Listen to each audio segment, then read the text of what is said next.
already building.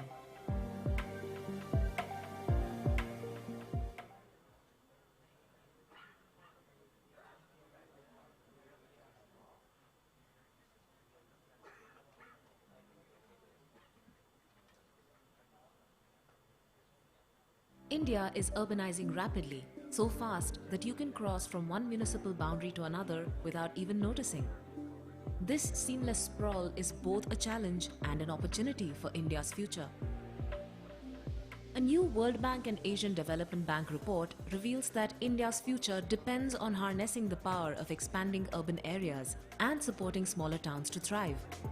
Cities drive India's economy. They contribute to 60% of the national GDP and occupy only 3% of the land. But gaps in infrastructure, municipal finance, fragmented governance, weak land management systems, and climate risks are holding them back. To achieve its goal of becoming Viksit Bharat 2047 and a $30 trillion economy, India needs cities that are competitive, livable, inclusive, and resilient.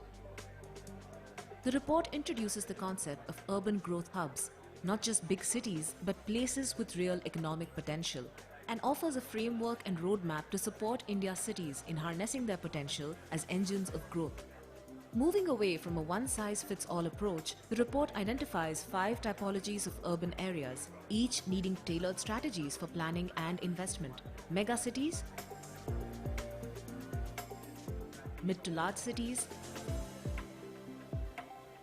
small towns, transitional areas,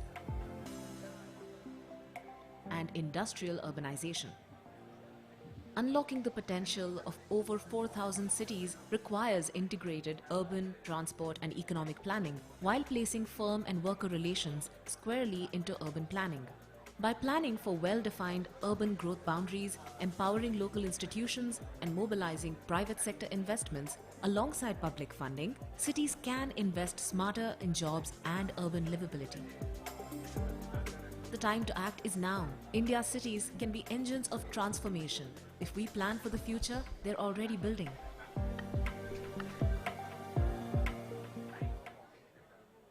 India is urbanizing rapidly, so fast that you can cross from one municipal boundary to another without even noticing. This seamless sprawl is both a challenge and an opportunity for India's future. A new World Bank and Asian Development Bank report reveals that India's future depends on harnessing the power of expanding urban areas and supporting smaller towns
requesting everyone to please settle down. We'll start in the next 5 minutes.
India is urbanizing rapidly, so fast that you can cross from one municipal boundary to another without even noticing. This seamless sprawl is both a challenge and an opportunity for India's future. A new World Bank and Asian Development Bank report reveals that India's future depends on harnessing the power of expanding urban areas and supporting smaller towns to thrive. Cities drive India's economy. They contribute to 60% of the national GDP and occupy only 3% of the land. But gaps in infrastructure, municipal finance, fragmented governance, weak land management systems, and climate risks are holding them back. To achieve its goal of becoming Viksit Bharat 2047 and a $30 trillion economy, India needs cities that are competitive, livable, inclusive, and resilient. The report introduces the concept of urban growth hubs, not just big cities, but places with real economic potential, and offers a framework and roadmap to support India's cities in harnessing their potential as engines of growth. Moving away from a one-size-fits-all approach, the report identifies 5 typologies of urban areas, each needing tailored strategies for planning and investment. Megacities, mid to large cities, small towns, transitional areas, and industrial urbanization. Unlocking the potential of over 4,000 cities requires integrated urban, transport, and economic planning, while placing firm and worker relations squarely into urban planning. By planning for well-defined urban growth boundaries, empowering local institutions, and mobilizing private sector investments alongside public funding, cities can invest smarter in jobs and urban livability. The time to act is now. India's cities can be engines of transformation. If we plan for the future, they're already building.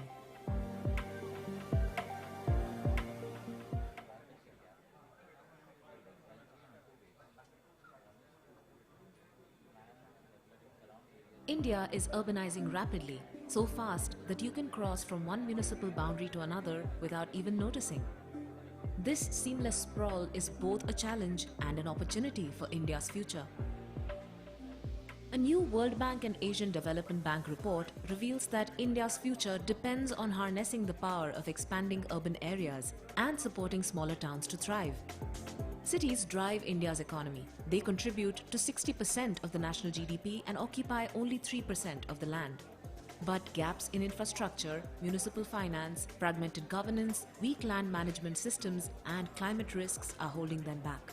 To achieve its goal of becoming Viksit Bharat 2047 and a $30 trillion economy, India needs cities that are competitive, livable, inclusive, and resilient. The report introduces the concept of urban growth hubs, not just big cities, but places with real economic potential, and offers a framework and roadmap to support India's cities in harnessing their potential as engines of growth. Moving away from a one-size-fits-all approach, the report identifies 5 typologies of urban areas, each needing tailored strategies for planning and investment. Megacities, mid to large cities, small towns, transitional areas, and industrial urbanization. Unlocking the potential of over 4,000 cities requires integrated urban, transport, and economic planning, while placing firm and worker relations squarely into urban planning. By planning for well-defined urban growth boundaries, empowering local institutions, and mobilizing private sector investments alongside public funding, cities can invest smarter in jobs and urban livability. The time to act is now. India's cities can be engines of transformation. If we plan for the future, they're already building.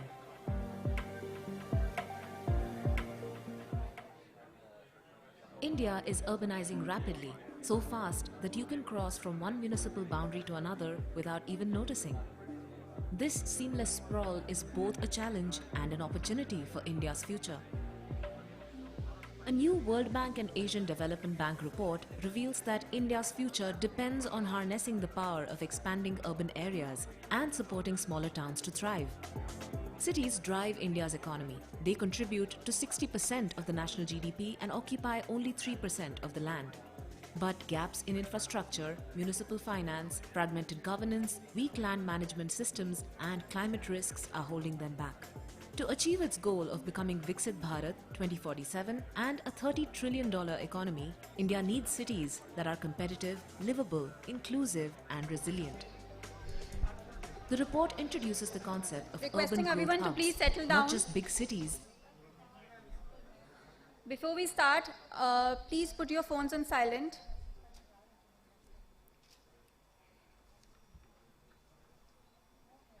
Good afternoon, distinguished delegates and esteemed participants. Welcome to the breakout session on transit-oriented development and regional planning as a part of the National Urban Conclave 2025, organized by the Ministry of Housing and Urban Affairs. To commence the proceedings, we begin with the opening remarks by Ms. Rohina Gupta, Director, Ministry of Housing and Urban Affairs. Ma'am has played a pivotal role in advancing India's urban policy framework with a career dedicated to sustainable development and inclusive planning. I invite ma'am to please come on the dais to set the context of the session.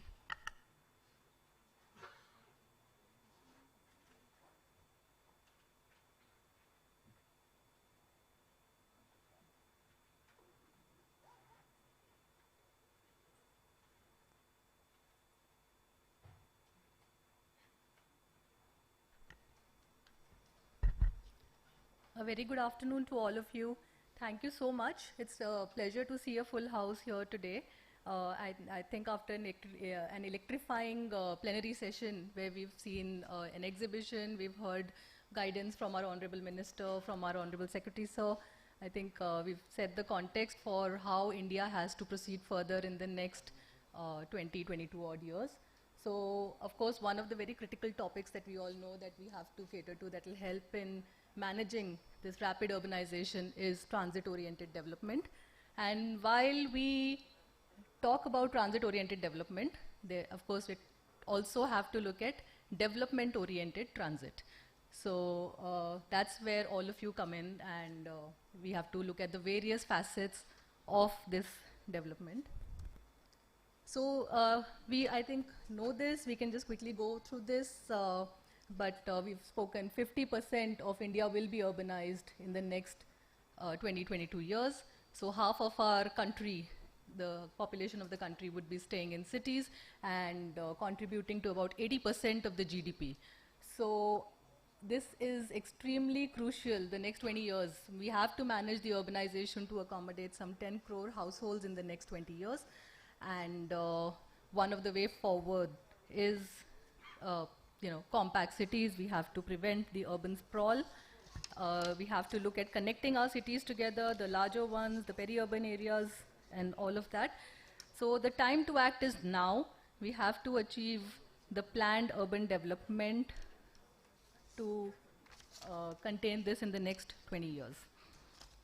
So just to give a quick overview of the TOD scenario in India, The mass rapid transit system, MRTS, as of now we know operational is 1022.56 kilometers. We have the RRTS, we have the BRTS. All of that contributes to about 1144 kilometers of operational length. And going forward, we are going to add to this and go to about 3076 kilometers in terms of MRTS, BRTS, RRTS, etc. And of course, the high-speed rail, which is coming up between Maharashtra and Gujarat. So as of now, the states have notified TOD policies. There are 13 states which have notified TOD policies and 6 which have TOD provisions in their master plans and their DCRs. There's also a good amount of work which is put together in terms of LAPs, about 94 local area plans or transit zonal plans, etc. have been made. 58 TOD corridors have been notified so far and 61 TOD nodes. So we have, I think we're all moving in the right direction here. But of course, there's a little more that can be done. We know that 3,000, if there is 3,000 kilometers, if there is 10 crore households to be kind of put together in that and prevent the urban sprawl, there is a scope to expand the TOD influence areas. And if we consider theoretically for the 3,000 square kilometers, if we look at 500 meters on either side being an optimum walkable distance, we are looking at 3,000 square kilometers of land that can be unlocked, which if we go by the density norms typically in a TOD zone would take care of the 10 crore households more or less, So that's the opportunity that we are sitting on here. So just to kind of, I know all of you are pretty oriented towards TOD, but let's have a very quick engagement of Mentimeter. I'd like to request all of you to just scan this or just go to www.menti.com. We have a very quick engaging session here. We don't want this to be a monologue and we want all of you to be fully engaged with what we're doing. Yes, it's www.menti.com. Okay. That's a lot of phones.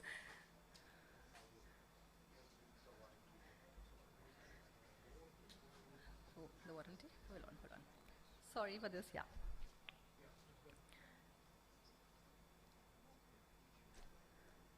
So I'll give you half a minute to be done with this. Once you log in to www.menti.com and enter the code 69980279.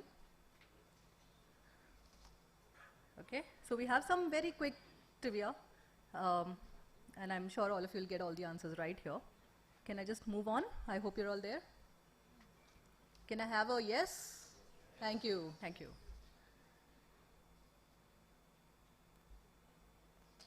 Thank you. Okay, so what according to you are the non-negotiable components of TOD? Just give me a one word on that. What are the non-negotiable? If we don't do it right now, we'll never do it right again. Density, okay, we know that, yes. We have to have these components to make sure our cities are livable, sustainable, walkable, reducing carbon emissions, okay, jobs, safety, sustainability, affordability, mixed use, safety, encroachment, distance, last mile connectivity, public transport. Perfect. Green, yes. Compact, okay. We just have some 61 responses out of 146. Please go on. I think 146 of you have registered, so I'm looking for one word. I'm not going to stop. We're not going to move ahead till we have 100. So, all right, 114, 15, all right. Okay, so I think the key words that are coming out. Accessibility, yes, non-negotiable. Density, yes, we have to make our cities along the TOD denser.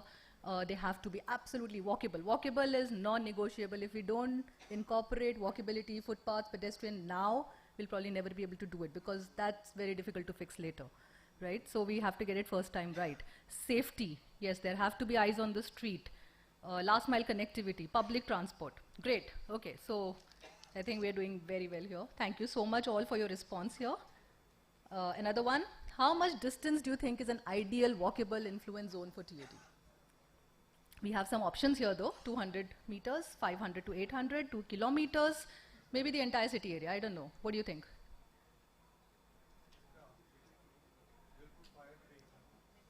Okay. Great, this is fast. Yes. Right, I think all of us are pretty much comfortable walking about 500 to 800 meters, but it should be walkable, okay? So I think the key word here is not so much the distance, but walkability. We cannot jump, run, fall, you know. So the streets, they have to be streets, not roads. They have to be footpaths and wide footpaths. Like when you go abroad, I think that's something that we all appreciate. But when we come back to our cities, we don't have them as much. So I think it's all up to us. How can we make our cities more walkable? For all genders, for the all age groups. Okay, technology in TOD. What do you think it can be used for? That's something we're going to talk about a lot more today. We all talk about, in fact, that was not there in the word cloud really so much. You know, we talk about accessibility, we talk about transit, we talk about last mile connectivity, we talk about density, higher FAR, technology, yes. Data is the new oil, right? Right, so integration, yes, integrated transit is absolutely important. We can plan better. There's information that can be put together, big data, monitoring, land use valuation, pollution control, excellent. So I think for all the people who are into technology, I think the first panel, this is all for you. So we see where we can take it. I'm sure there's a lot happening in this space, but we've just only got started. Thank you so much for your responses. I'll move on to the next one. Okay, which of this is not a typical TOD feature? Is it wide pedestrian paths? Is it high-rise buildings near transit? Low-rise plotted housing? Affordable housing near stations? Easy? High-rise buildings near transit, someone saying it's not a typical feature or it should not be. I'm not sure what is this thing, but yes, low-rise plotted housing. So of course that would kind of defeat the whole purpose of you know, bringing it together, get the densities. Of course the low-rise plotted housing could probably sit a little away. You know, you're having a large house, low-rise on the periphery of the city. Okay. Oh, is there, sorry. TOD helps reduce, I think this is the last one, TOD helps reduce which of the following? Public transport, carbon emissions, walkability, land value. Someone's leading and cheating here. Is that someone who's already part of framing the questions?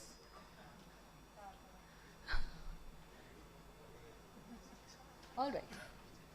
Great, so carbon emissions, of course, with the walkability, with the public transit, with the reduction of cars on the road, denser housing, less travel times, less travel distances, we can achieve, and of course, reclaiming some land back from the core city areas. We can use it for having some green-blue infrastructure within the core areas, and that's how we can say TOD helps reduce the carbon emissions. Thank you so much all for the participation. So this is all what we're going to discuss today. I just thought we could be more participative rather than having a monologue here. Thank you. All right, so we have seen this, right? What does TOD enable? Compact cities. So as you know, typically our cities have grown organically, and we've now put a transit corridor somewhere. But the cities are still low-rise, and as we go out towards the periphery, because now they're the newer cities, we've come up with the new DCRs and bylaws, we've been able to increase the FAR density, etc. But there's not enough opportunity within to do that. So TOD, the policy enablement can help develop compact cities. We can have mixed-use spaces, so walk to work, live, work, play, all of that comes in. Densities, road densities, it's very critical to not have wider roads, but to have more roads. So the block sizes have to start coming down so people can walk, because even if radially you feel it's 500 meters, when you start walking, it might be more. So that's very critical when planning TOD, have pedestrian paths, have direct connectivities, look at overground, underground, whatever can be enabled. For example, in Manhattan, an average block size is only 80 meters by 274 meters, and in a city like Portland, it's even 61 by 61 meters. So that's like how small block sizes are and how we can get there. So typically a pedestrian intersection ideally should be about 200 per square kilometers. Anyways, moving on. So there's all of that needs to be taken care of, and these are all policy enablements.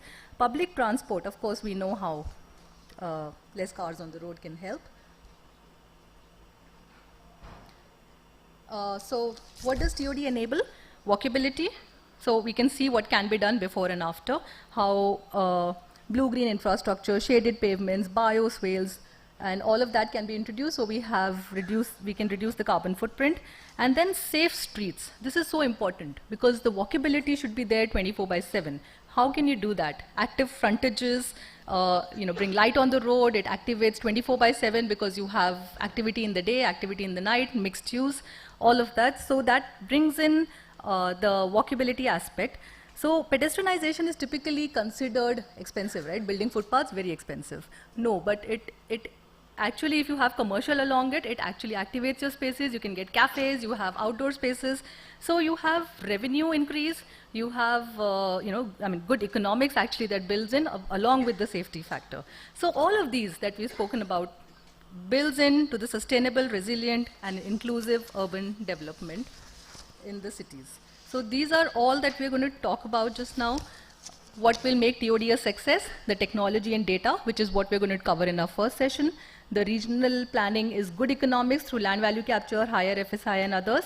And then we are also going to look at how seamless connectivity and creative redevelopment of cities can be used and make our cities active growth hubs and help in the creative redevelopment of our existing cities. So thank you all. I hope you have a very engaging knowledge sharing session today. We have a very, very esteemed list of panelists who have joined us from all over India and abroad.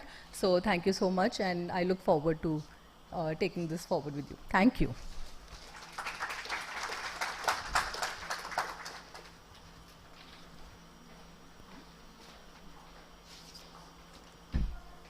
Thank you so much, ma'am.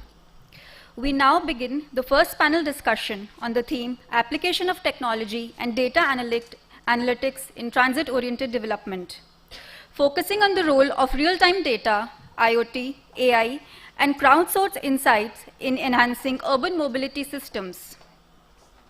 I invite Professor Dr. P.S.N. Rao on the stage as the moderator of this session. Professor Rao is a senior academic and urban planner with over 38 years of experience.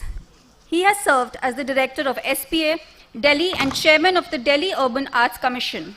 He has led the preparation of Unified Building Bylaws for Delhi and contributed to Delhi Master Plan 2041 and the Planning Board.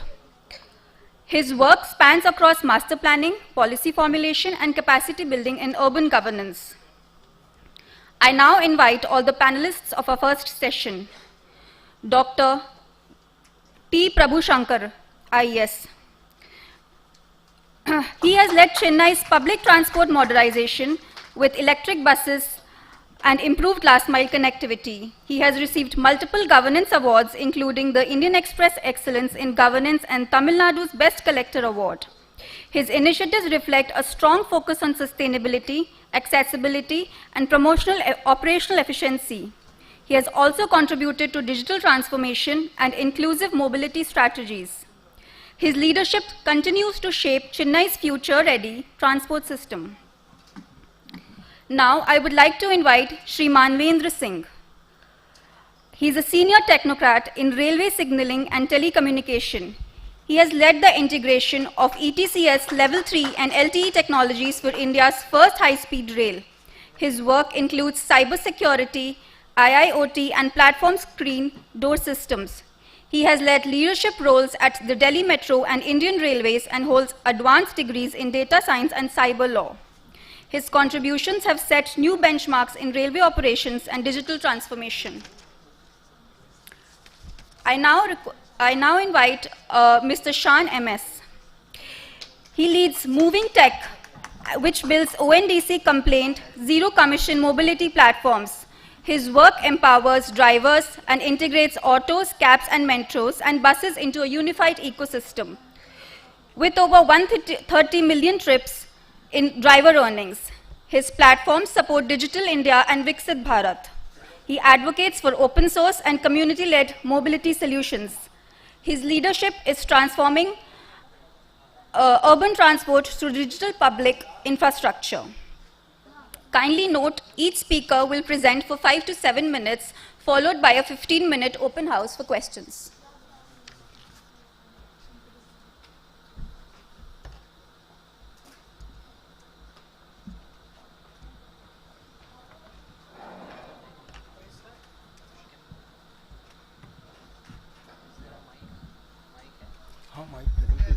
You want to speak from your side? You can speak from your... I can look at the... Can we have the... No, not this, the first one. Not this. Pehla wala.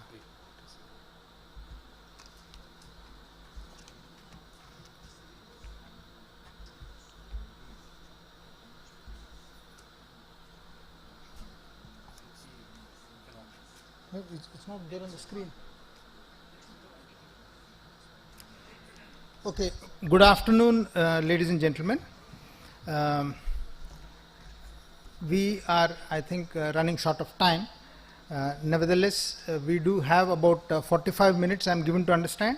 I will only take about 5 minutes just to set the context. We are very keen to listen to the practitioners and the experts who have been working in this area. So I'll just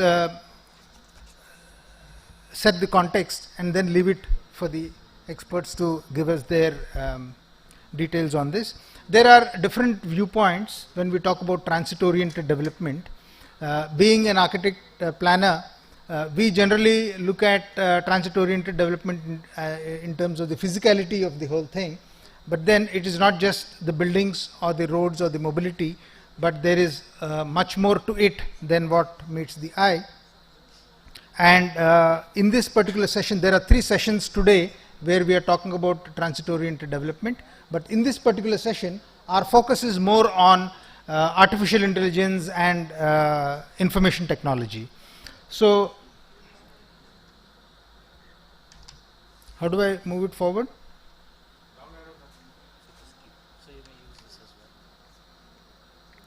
It's not.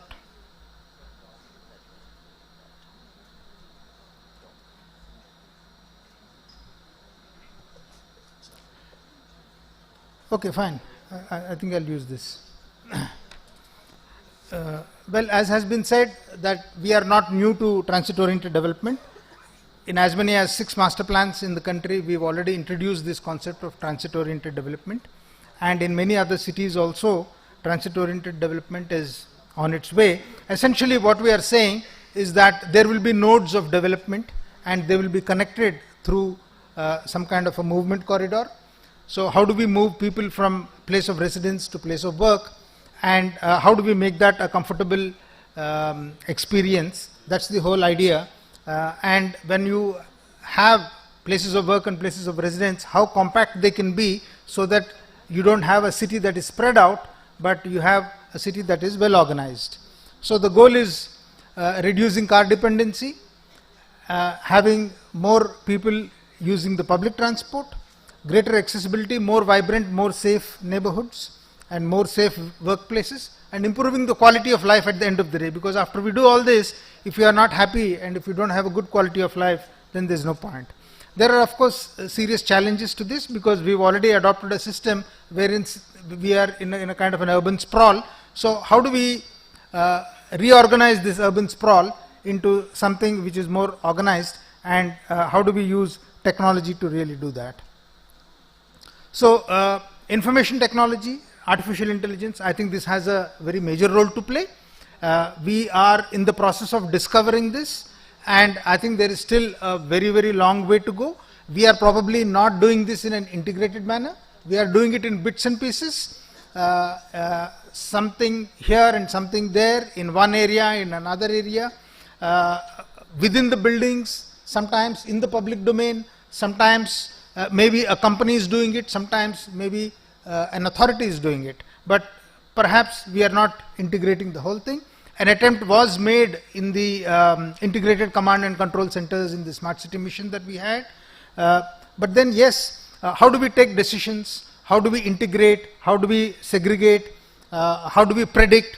How do we model future scenarios? So these are all things that can be done, of course, at the entire city level and more so in the TOD level. It's not that technology is only for the TOD, but it's for the entire city as such, and TOD more so because this is the area of concentration. So wherever there is concentration, obviously the problems are more, and therefore you need to do this. So it's not only for planning, but it's also for predictive planning, what is going to happen in the future. And also I was looking at that when we did that menti.com, not many people, I don't think anybody said management. I think management is extremely important. Somebody said fleet management, that was the only management that I could see when different terminologies were punched in there. You need to manage a hell of a lot of things if you want to have your TOD working properly. So management is an extremely important function of how to get off TOD. So spatial planning, as architects and planners, we do know this, that how do we do the analytics and how do we do the spatial planning, GIS mapping and all that. I think the ministry also has a scheme, and a very large number of cities we've already done this kind of a thing. There are examples worldwide. Now there are examples within the country itself. Public transit operations, of course, technology is very, very important. We do have experts here, Mr. Prabhu Shankar from the Tamil Nadu experience, and Mr. Manvendra Singh from the NCR Transit Corporation.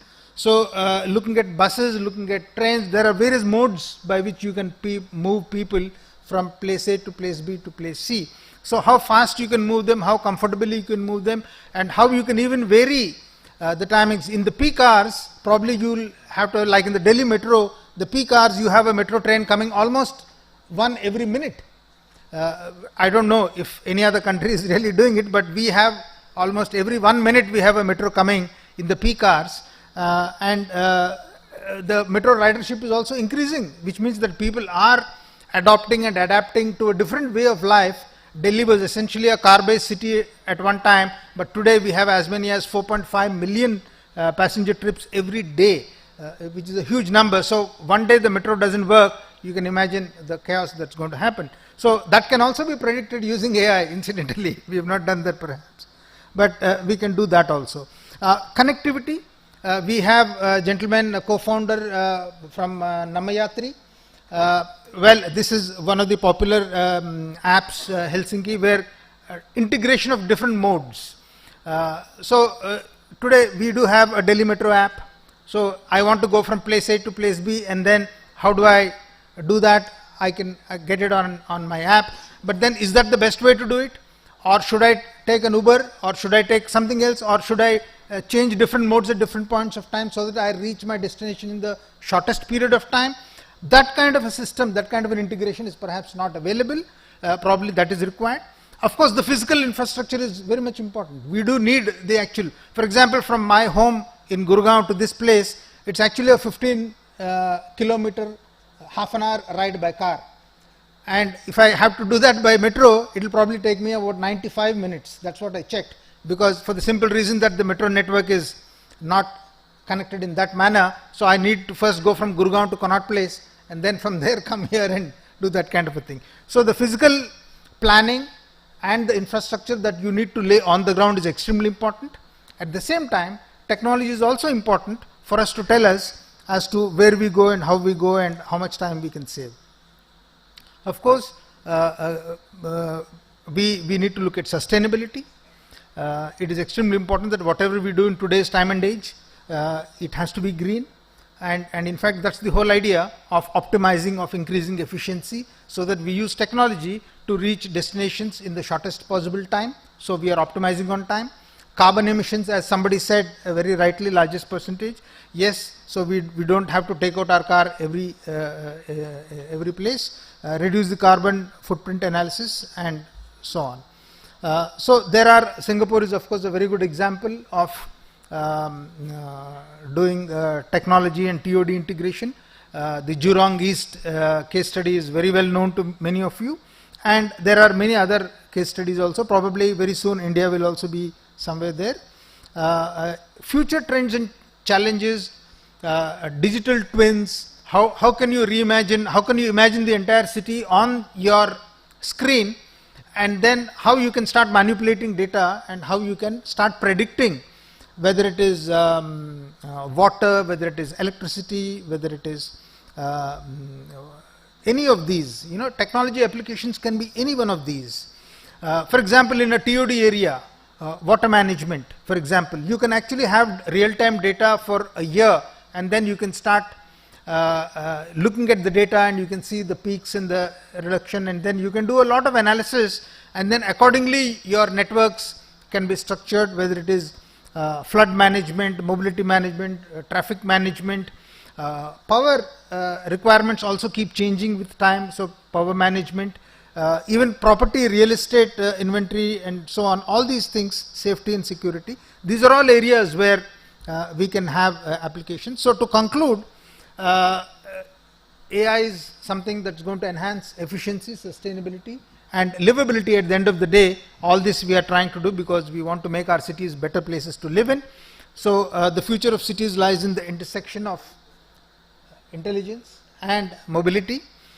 So I will conclude on this note, and I have three learned speakers who are going to make presentations. So I'll conclude here, and I'll invite Dr. Prabhu Shankar from he's the managing director of the from Tamil Nadu.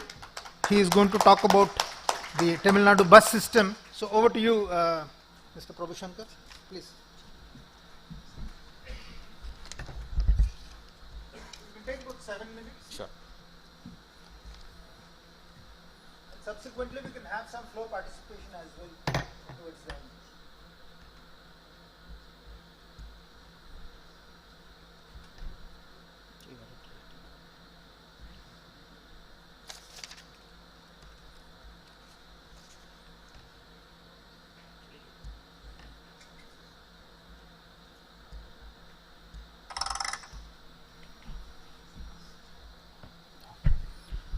So good afternoon, everyone. It's really a pleasure and privilege to be at this National Urban Conclave, and I'm really grateful to the organizers for inviting me for this event.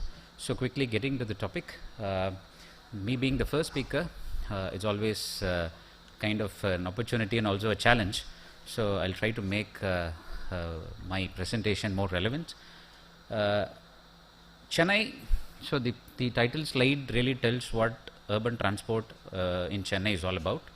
So we've been having public transportation which was nationalized since the black and white era.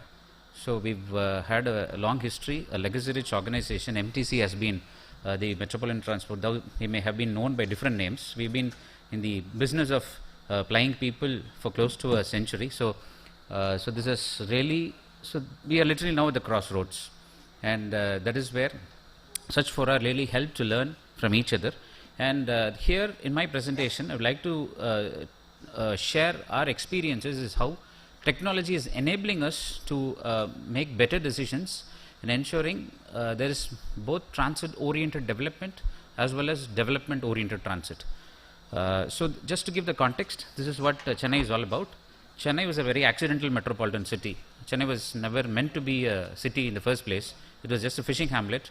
A gentleman named Mr. Francis Day, he found this place to be suitable for British settlement, and that's why here we are. So the good things about Chennai and all the burden, the legacy is all about the legacy. So both we carry a rich legacy which also adds to the wonderful glories that Chennai is all known for, but also the burden. Because right from disaster management, the way we face floods, the way we face drought, because I was in urban sanitation and water supply for quite some time.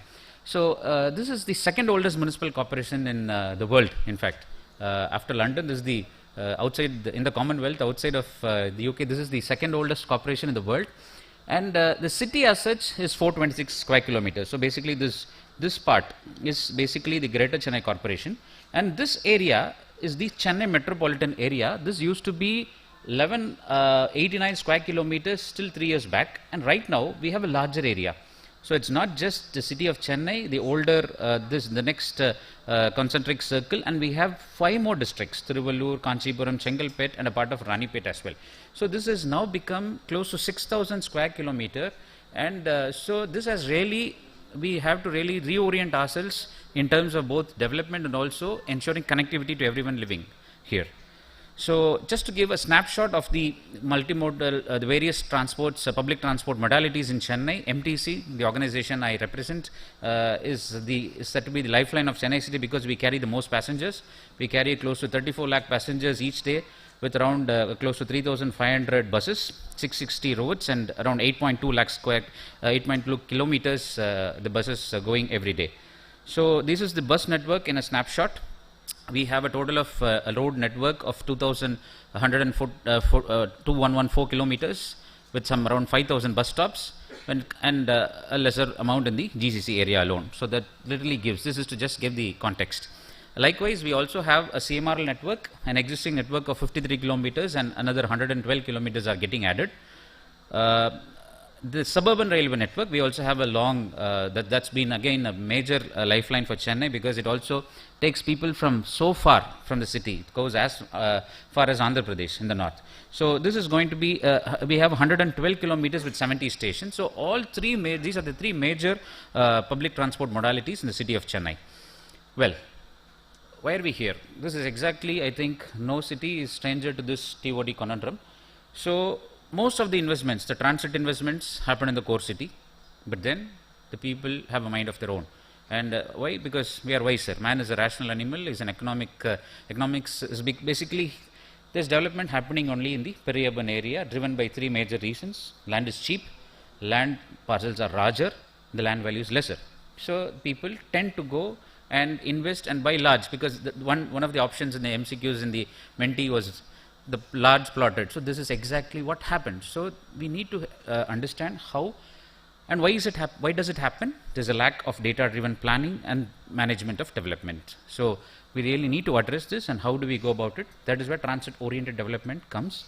And we, as I said, in most Indian cities, the situation that we just saw on the previous slide happens. So TOD now recenters urban growth around sustainable transport, aligning density, accessibility and development to address challenges. But in the short run, what do we do? Especially in a city like Chennai, where TOD might still be a medium term or a long term solution. We also need to focus on development oriented transit. So this is what technology and data analytics are going to be useful in addressing this. So I'm just going to share a few glimpses into the a case study which we did in Chennai to for our next step of our operations, which is called People Near Transit. So what is PNT? So People Near Transit is a methodology which is used to measure the proportion of a city's population that lives within a walkable distance of public transit services. So basically it's a proxy indicator as to say how good there is transit access for its residents. And basically it exposes what are the various gaps in connectivity and accessibility in urban transport systems and services. So this is the 6 steps that is basically that forms part of this analysis.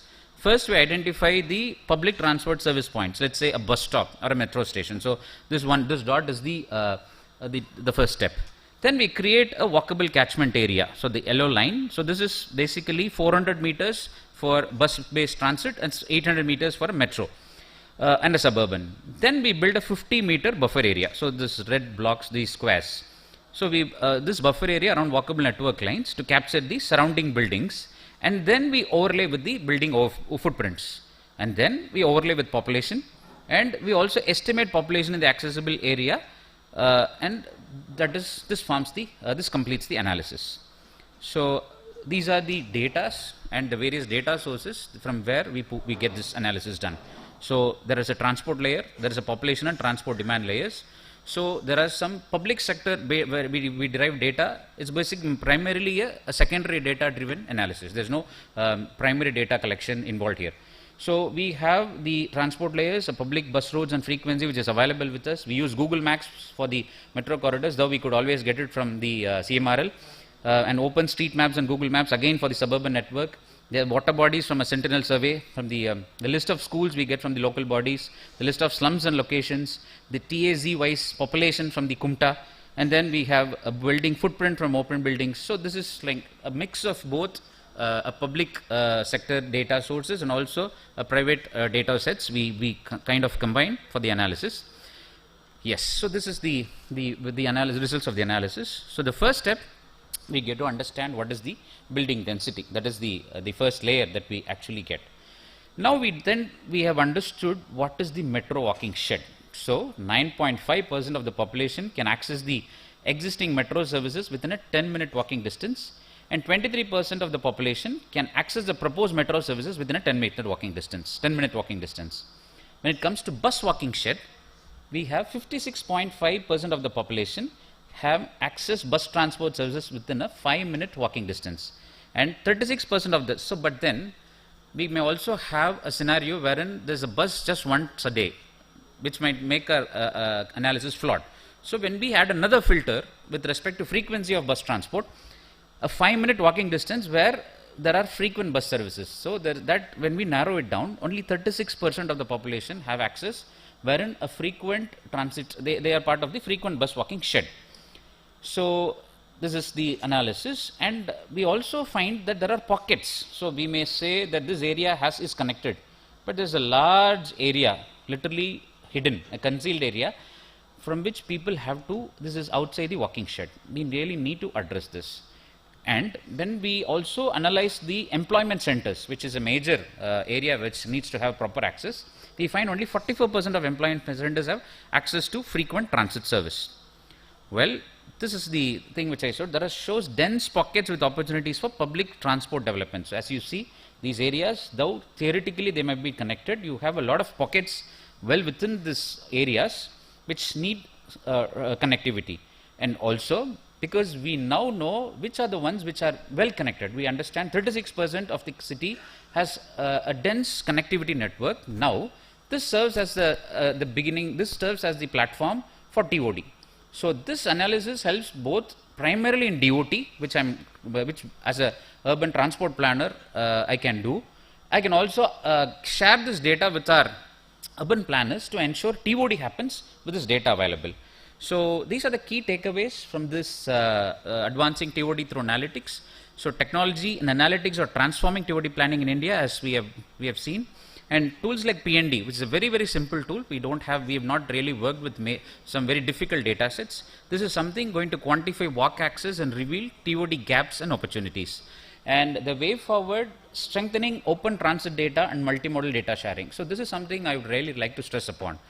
The public sector departments are absolutely, they are so protective of the terrain. So that is really a stumbling block when we come to data analysis.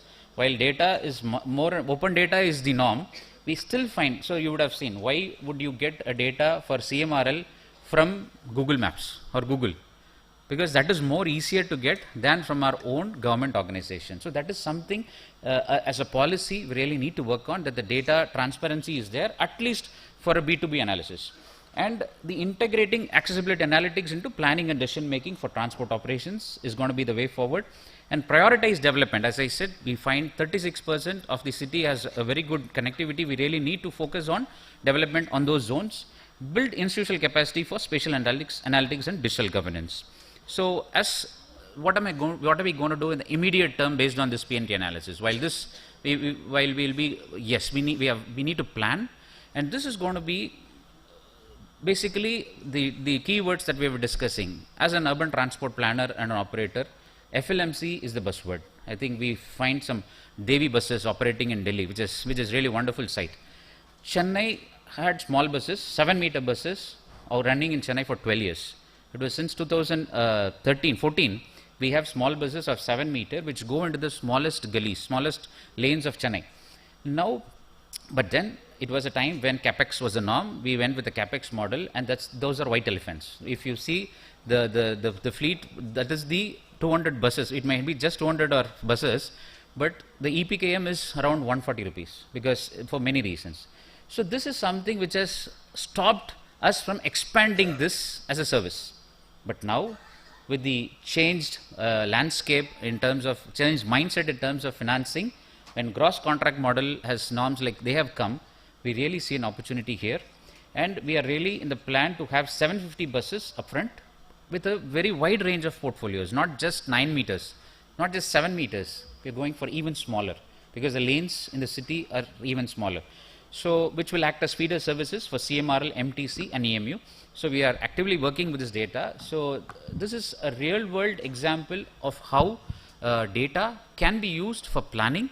As I said, as a planner, I can only share that this is going to help development oriented transit, but the utility of this study or similar data analytics in transit oriented development is going to be huge, and it's time we make our data sources more available, and we make the available data sources more, let them use them more and analyze to ensure the planning is perfect. So with those words, I really thank you for the opportunity. So again, it's some nostalgic picture from the archives of MTC. Thank you. Thank you very much, Dr. Prabhu Shankar. I think that was an interesting presentation on the buses. We've been talking a lot about other modes of transport, but then the good old bus still continues to be the hot favorite, at least as far as Chennai is concerned, it seems. So from the buses, let's move to the metro, to the rail-based services. Can we have Mr. Manvendra Singh? He's the Group General Manager of the NCR Transport Corporation. Mr. Singh, about 7-8 minutes. Yes. Namaskar. I am Group General Manager Operations from NCRTC, Manvendra Singh. I am going through the journey of that TOD, how the technology can be embedded into the decision making on TOD development, or more so the development of any transport media or transit systems across the city and length and breadth both.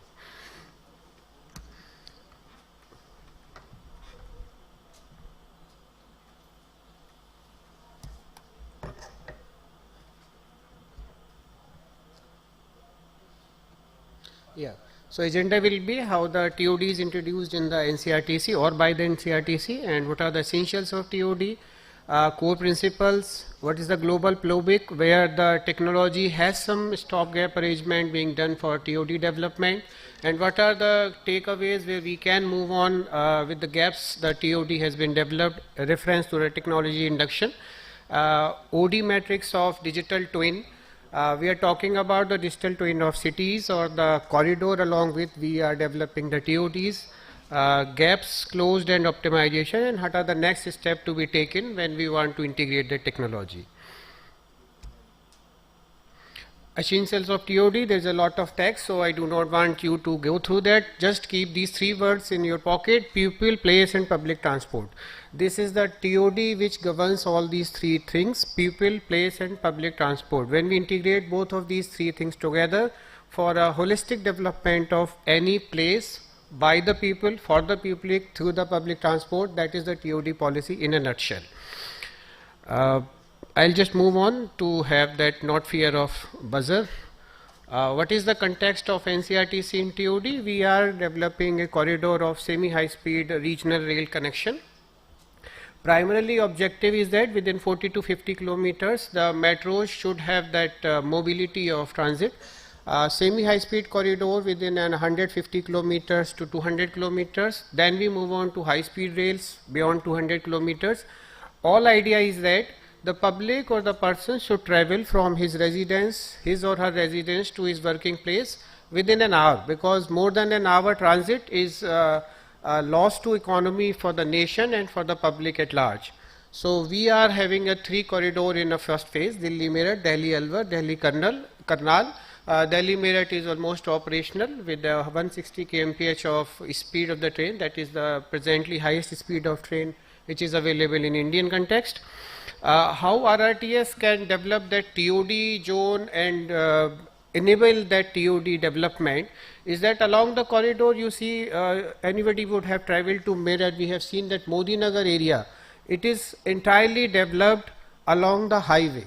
So in a nutshell, it was already developing in some sense to TOD. Now, if you develop that RRTS or any metro or any transit corridor on the highway itself, then you are already developing that 500, 800 meter of umbrella where the TOD is already possible there. So, RRTS is being developed on the medians of the highway so that no land is being captured for that development of RRTS. Additionally, already developed zone of that public and places is integrated into that RRTS to enable that TOD improvement in that system.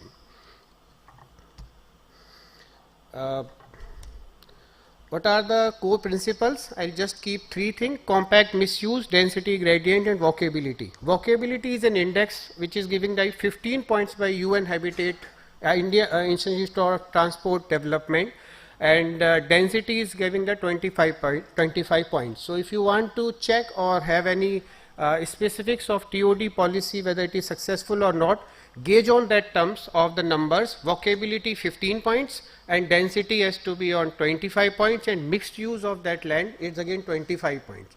So 25, 25 and 15. These three things comprises most of the time TOD to be successful.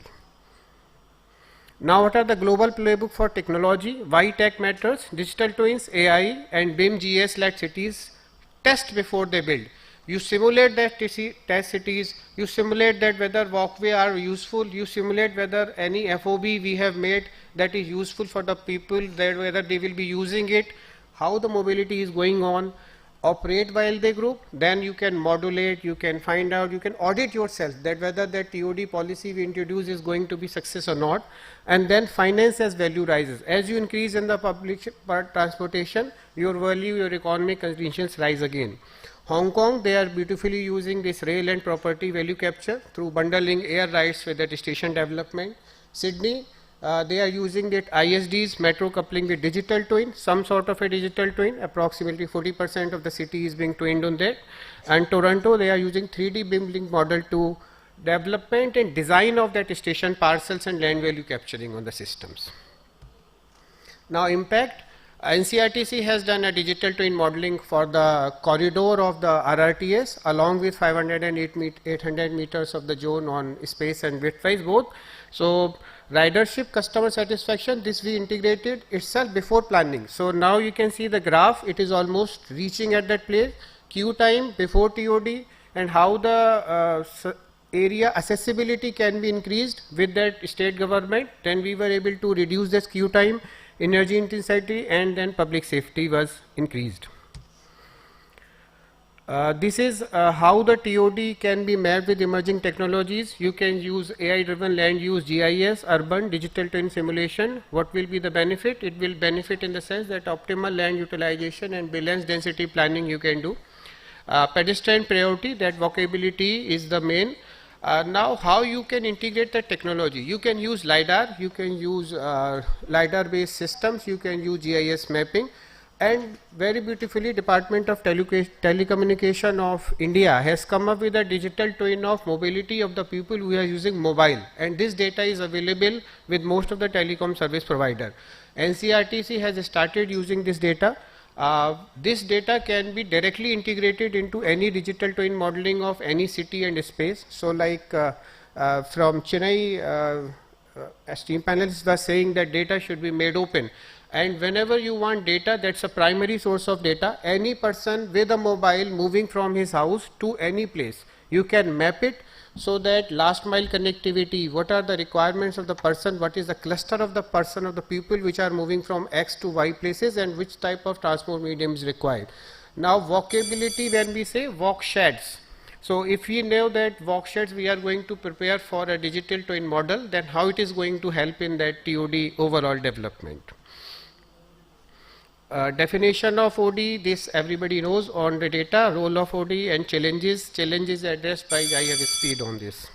Just give me 2 minutes only. Fusing telecom, that I have said as a DOT, Department of Telecommunication, given the data, make a comprehensive digital twin framework and then appropriately model it. This is the structure of any technology which we can use: data source, platform, OD engine, application, dashboarding, and then governance for deciding any TOD policy. Use cases, we have used all: park and ride, fare products, event surge and crowd management. Like Professor was saying that whether we have fleet management we are doing through digital twin modeling. Yes, we are doing as an RRTS. Even if crowd is surging, we introduce new fleets in train services, and when crowd is not there, we reduce the train services from the system. Key performance, queue reduction, energy efficiency and feeder capture. These are the benefits.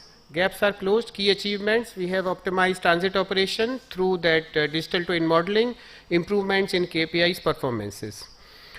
What are the steps? We should integrate this OD matrix by Department of Telecommunication data, mobile telephony data, and leverage these AI and IoT based systems for making digital twin of the cities, and then we can plan what if the question that can answer.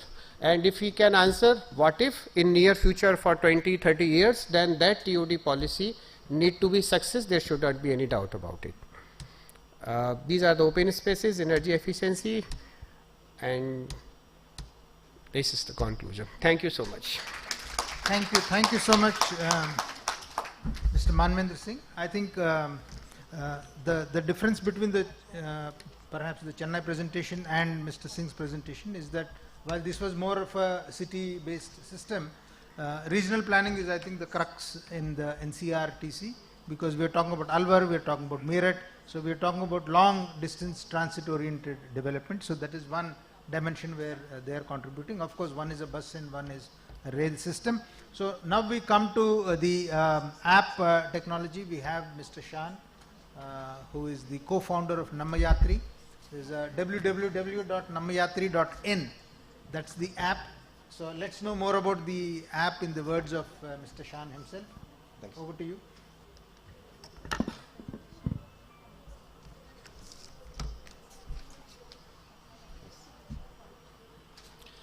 Good afternoon, everyone. First of all, great to be here, and this presentation and whatever we have done, the huge credit goes to a lot of people who have been here, from Usha ma'am to Prabhu sir to Albert to everyone. I think it's the credit, full credit goes to all of them. So, this one.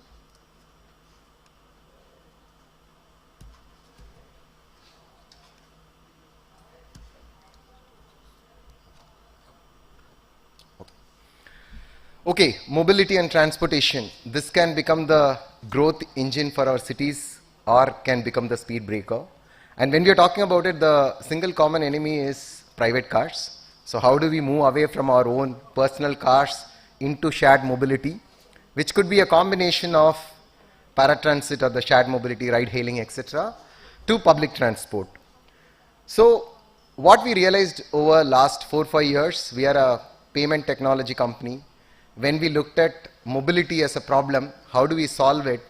What we realized is that a single company cannot solve the mobility or the transportation problem.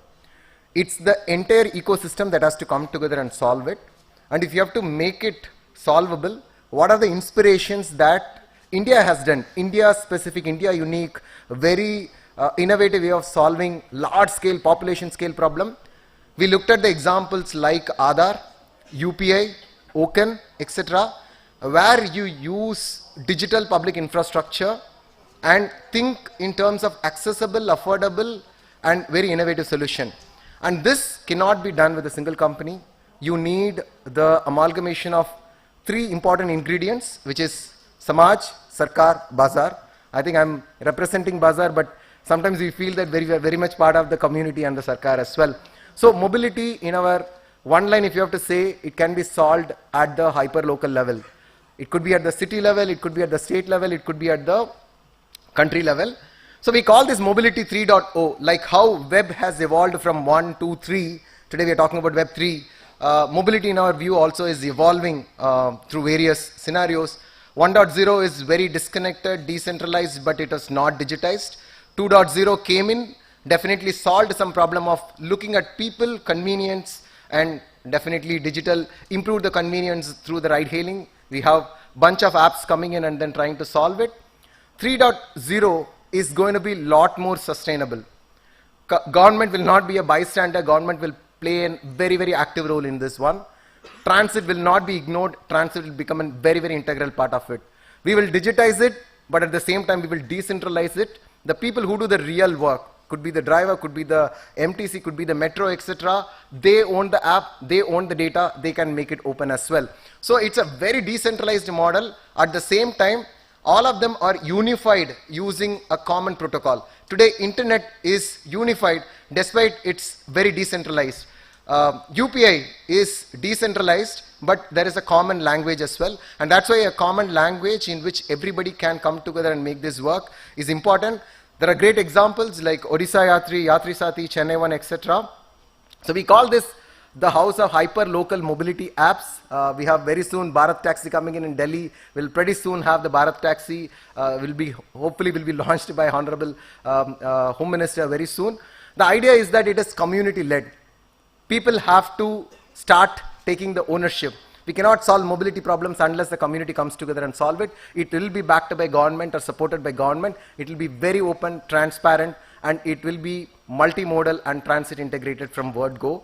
So I'm going to play a quick video. I think sometimes more than talking, a video can, this is the one? Yeah.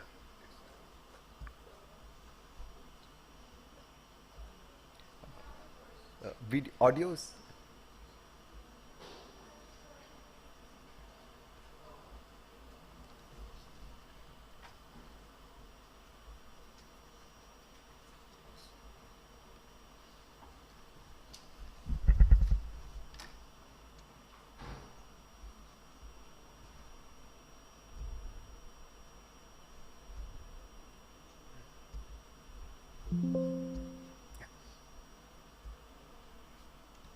Thank you.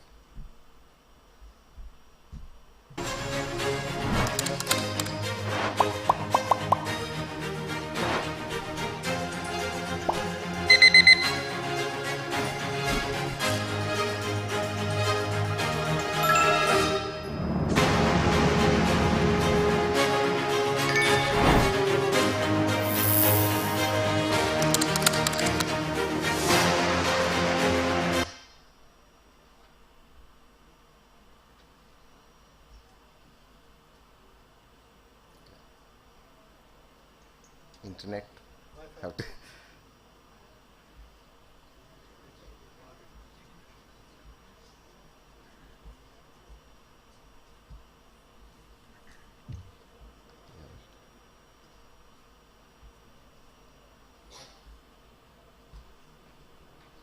I think maybe I'll do this at the end.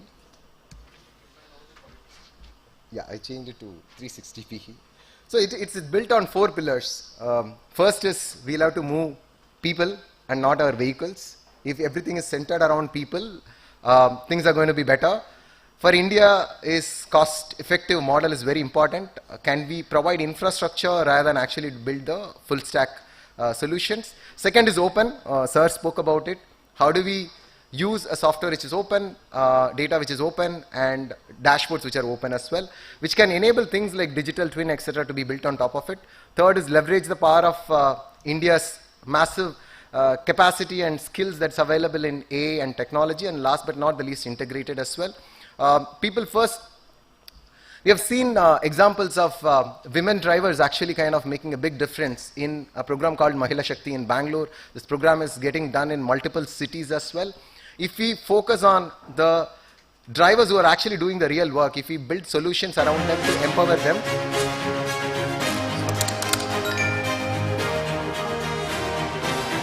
I'm pausing it, I'll come back at the end.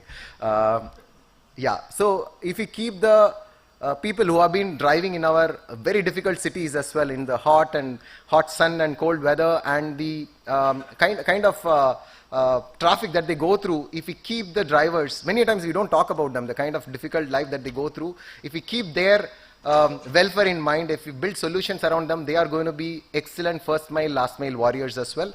Whatever we are building, it has to be happy for both sides, both for the supply as well as the demand. Open. All our software is 100% open. People, each of the city can build on top of it. People can make customizations, etc. The entire data is open, and it's also built on ONDC, government-backed ONDC and backend protocol as well. And most importantly, I think there is always a perception that when it is from government, when it is public transport, experience is not given the priority, which we want to be changed. whatever that comes from government. I think UP is a great example, right?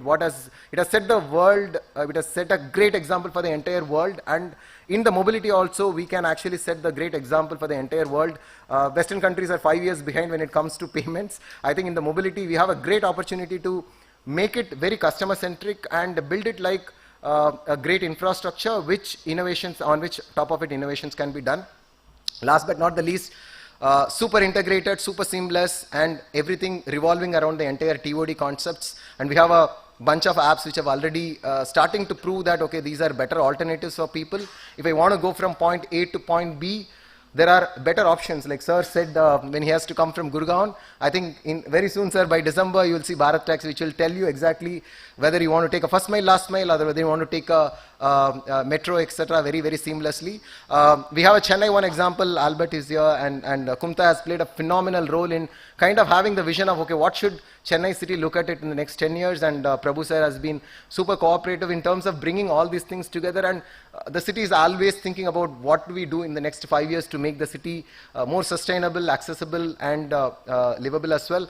Another great example, Bharat Taxi.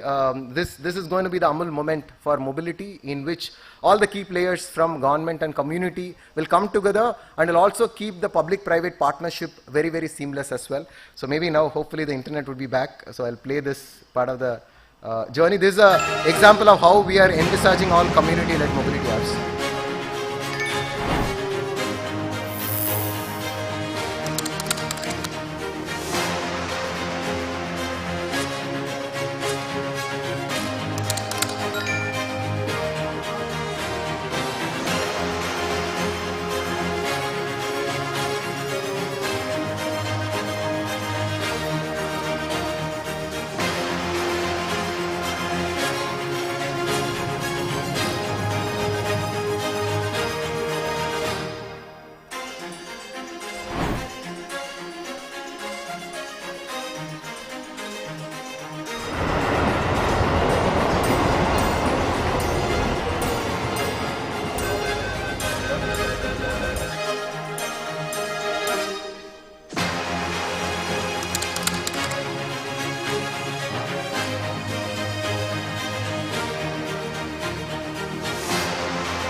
Ready तोड़सी चंदन हंतक बनी खुशी item तेरे साथी बढ़िया ही चल रहा है, जो भी चालू होगा अच्छे के लिए ही होगा। इसमें हम लोगों का पैसेंजर ज्यादा होगा, फायदा भी ज्यादा होगा। ரொம்ப ஹாப்பியா இருக்கு। இதே வந்துட்டு அந்த ஆப் மூலமா நான் பார்த்து தெரிஞ்சிருக்கேன்னா அந்த ஸ்பாட் ஒரு 5 மினிட்ஸ்க்கு முன்னாடி மட்டும் நான் வந்தேனா ஓகேவா? இந்தியாவிலே ஃபர்ஸ்ட் டைம் ஒரு ஸ்டாப்பில் இறங்கும்போது வேற வேற டிக்கெட் எடுக்கணும், இப்போ ஒரே டிக்கெட்லேயே போயிடுறேன்। ଓଡ଼ିଶା ଯାତ୍ରୀର ଜିରୋ କମିଶନ ସହିତ ଇନକମ୍ ମଧ୍ୟ ଭଲ। നമ്മുടെ നാടിന് തന്നെ ഒരു വലിയ വികസനമാണ് ഇത് വരാൻ പോകുന്നത്।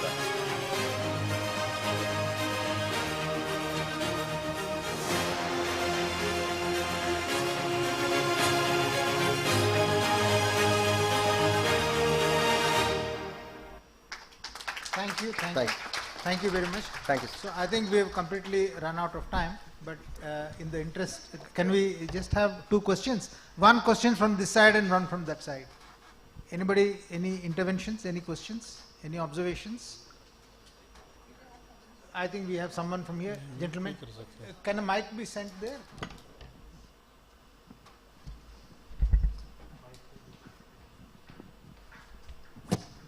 Hello, myself Dr. Shubhojit.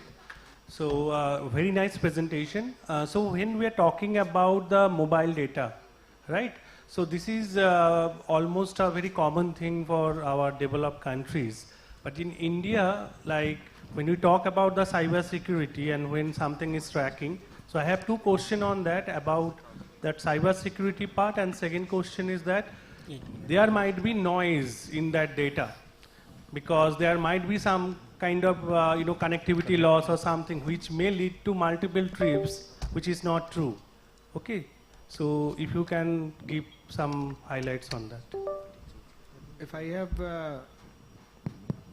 gone through your question, it will be 2 parts. One is that how the data is being cyber secure for that implementation towards the digital twin, And second one is that the mobile connectivity itself is loses, so how that is reliable in multiple trips and so sort of a thing.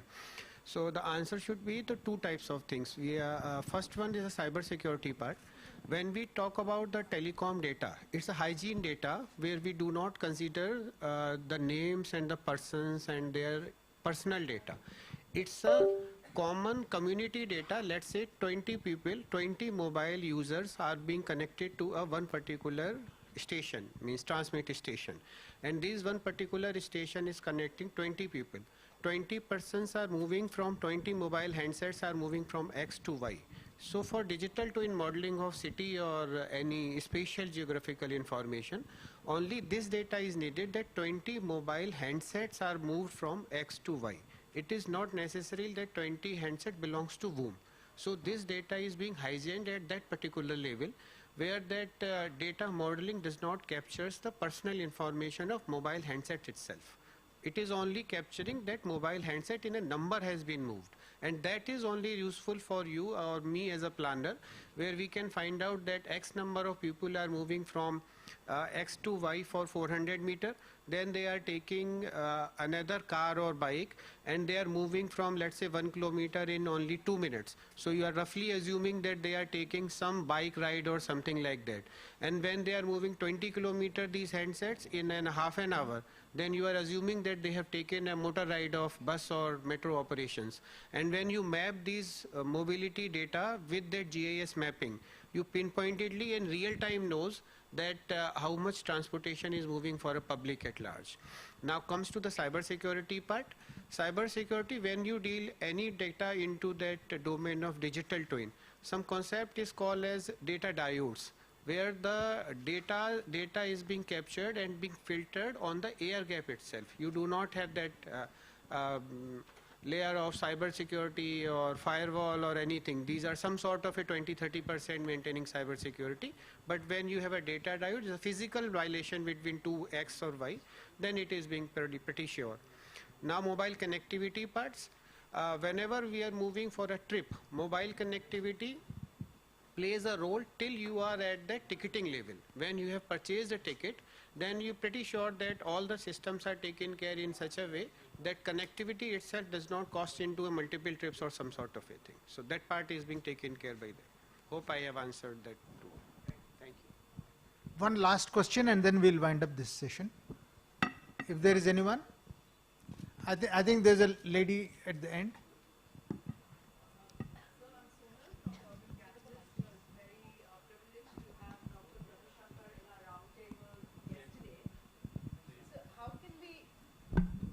Use technology to improve the quality of public participation in mobility planning.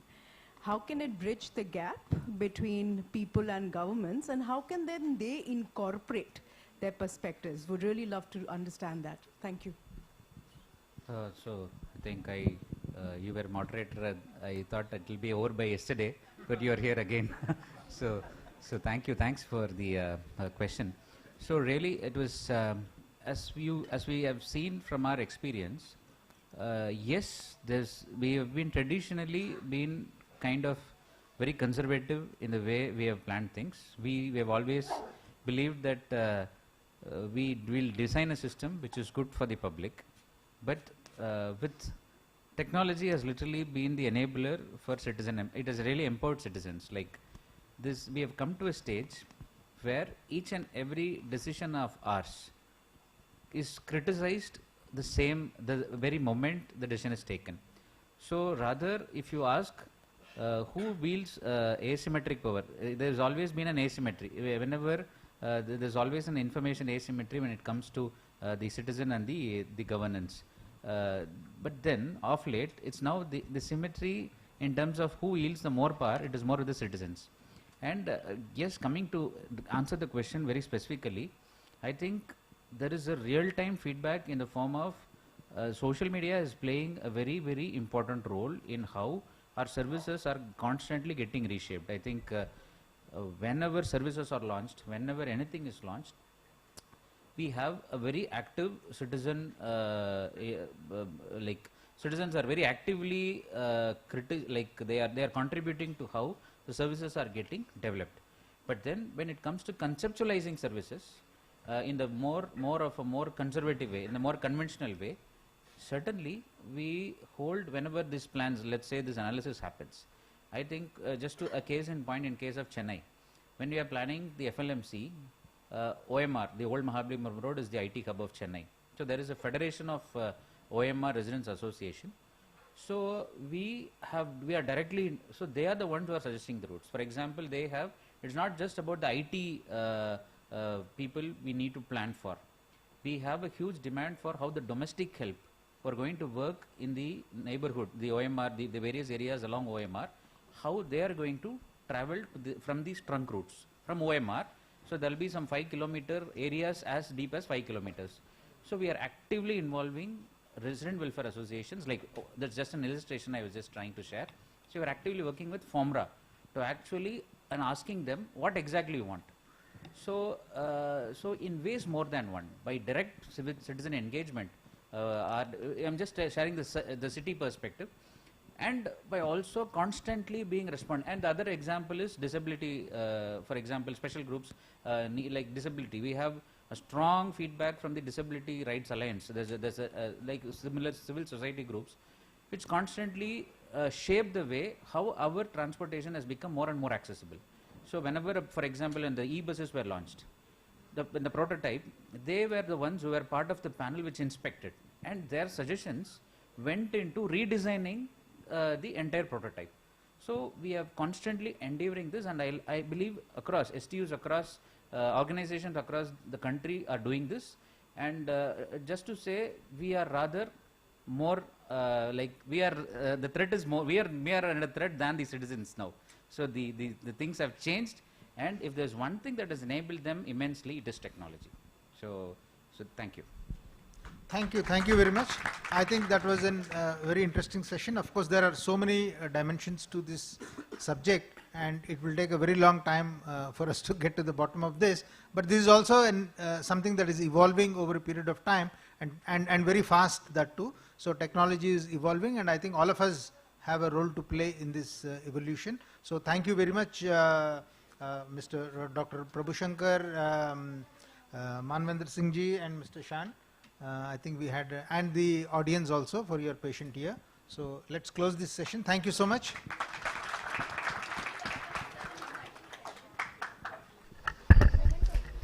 Thank you everyone for such an insightful session. May I now request Rohina ma'am and Gurjeet sir to kindly present the mementos as a token of appreciation to the participants. May I now request Professor Rao to come forward.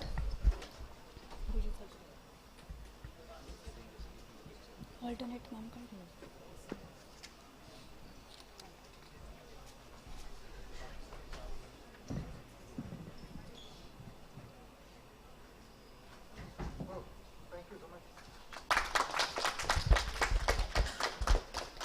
May I now request Dr. Prabhushankar to please come forward.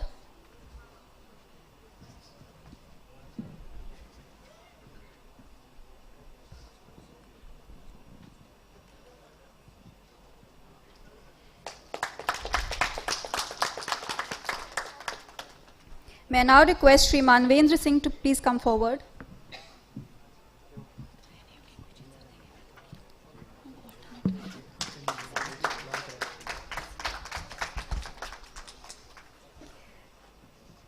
May I now request Mr. Shan to please come forward.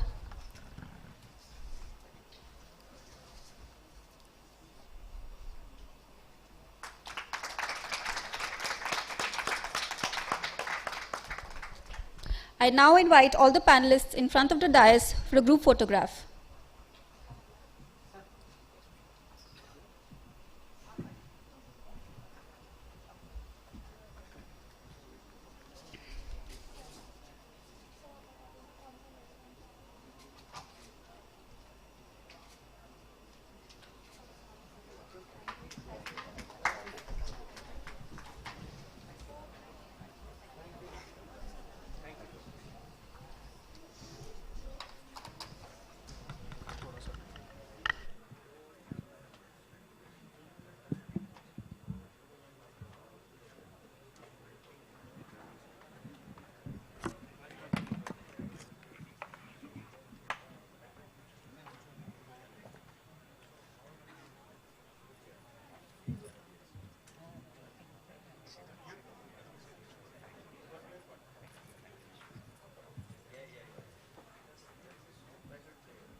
Let us now move forward to the second panel discussion, which will address the theme TOD and regional planning as good economics, with emphasis on land value capture, financing mechanisms, and agglomeration economies.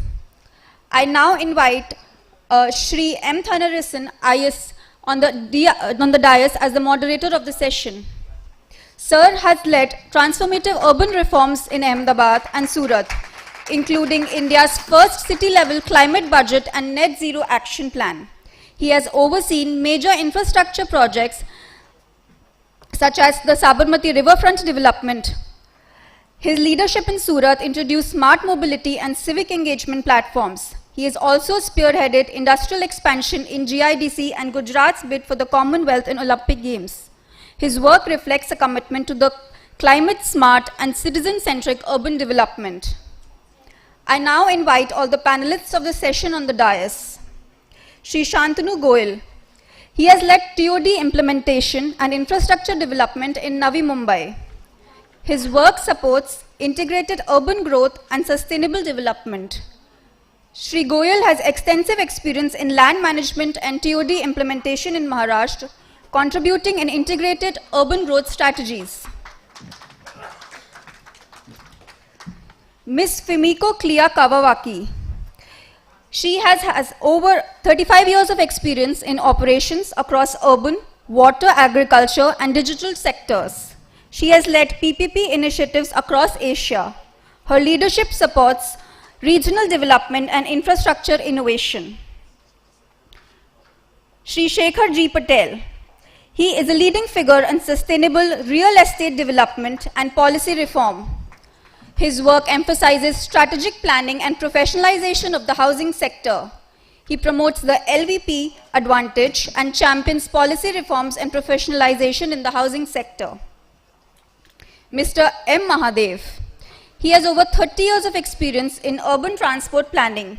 He has played a key role in integrating multimodal systems and TOD frameworks in Mumbai metropolitan region. His work supports infrastructure modernization and regional connectivity. He currently serves as the Chief Transportation and Communication Officer.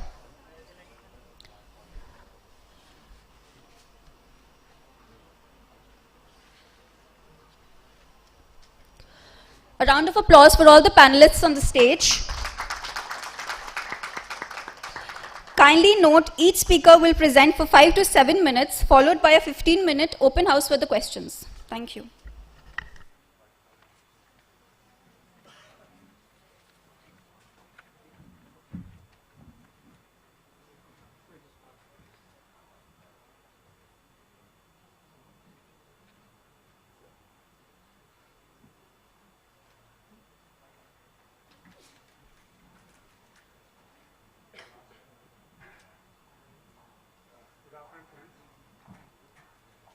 Yeah. Good afternoon.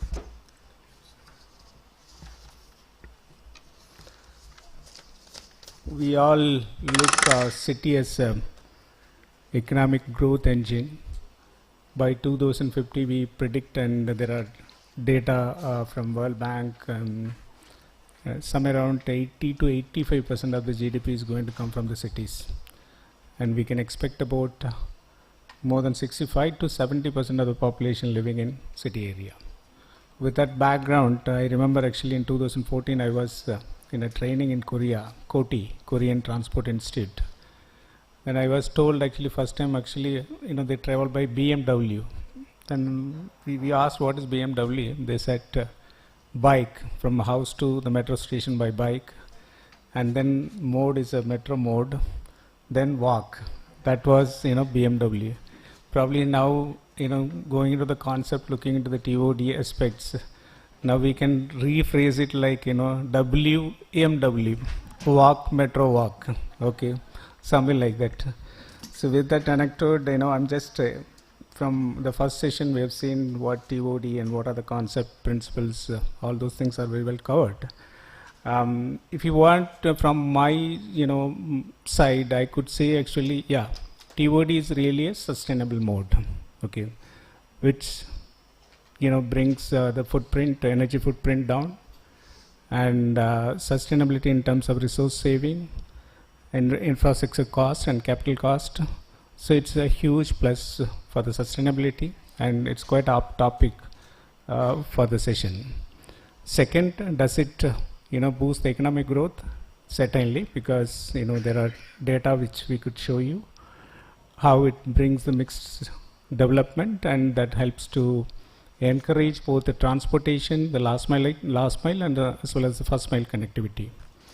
Third aspect, we are as part of the Paris Convention 2070, we are moving towards the net zero adaptation. So this is one of the mode by which we could achieve it, by bringing down the energy and the pollution as such to reach net zero conditions. Fourth, does it unlock the value, land value, financing mechanisms? We have data to show you that how much it supports the transportation, not in terms of capital but also in terms of operations. Let's quickly go through some of the slides. Ahmedabad, I'm talking about, overall in Gujarat we do extensively look into the transit-oriented development as part of the planning, but let me restrict myself only to the Ahmedabad examples. So as I said, in Ahmedabad, the DP development plan sanctioned in 2021, but the 2014, this TOD concept was incorporated part of the development plan. Though the in 2007, 8, 9, somewhere around, the BRTS started running in the city. This concept later incorporated into that, but anyhow, it's a part of the urban renewal project also, and it gives you a lot of boost into that, unlocking the land value.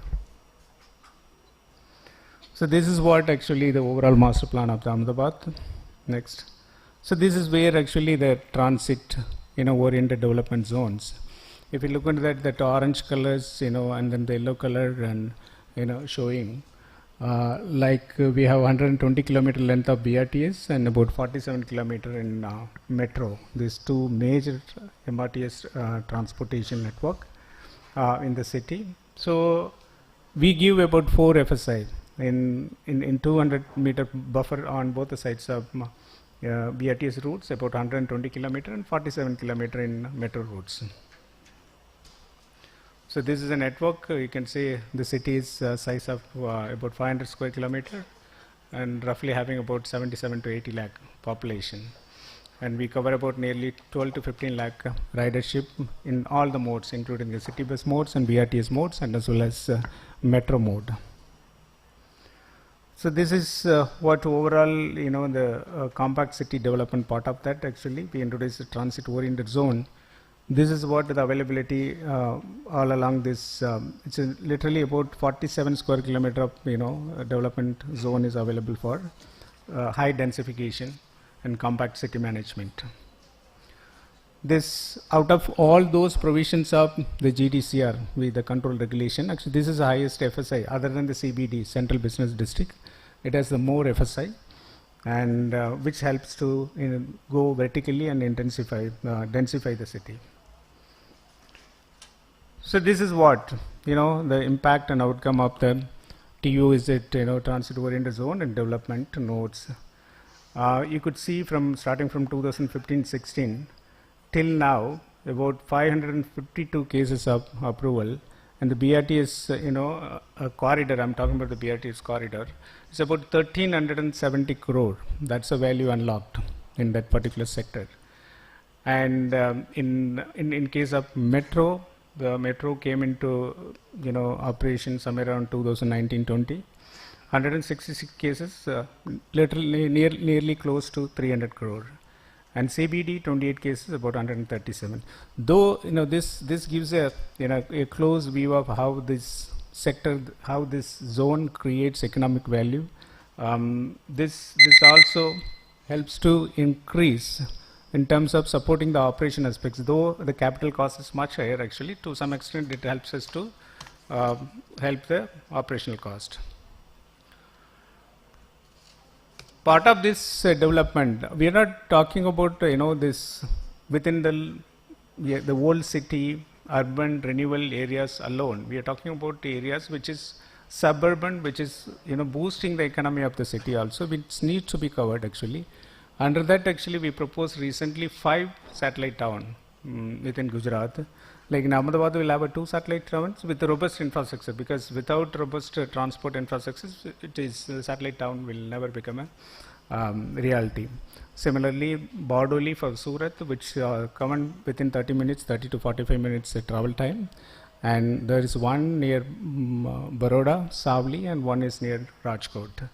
And this is the next regional economic growth, planning, which we have done it, and we are going for the master plan as well as the transport planning for these towns.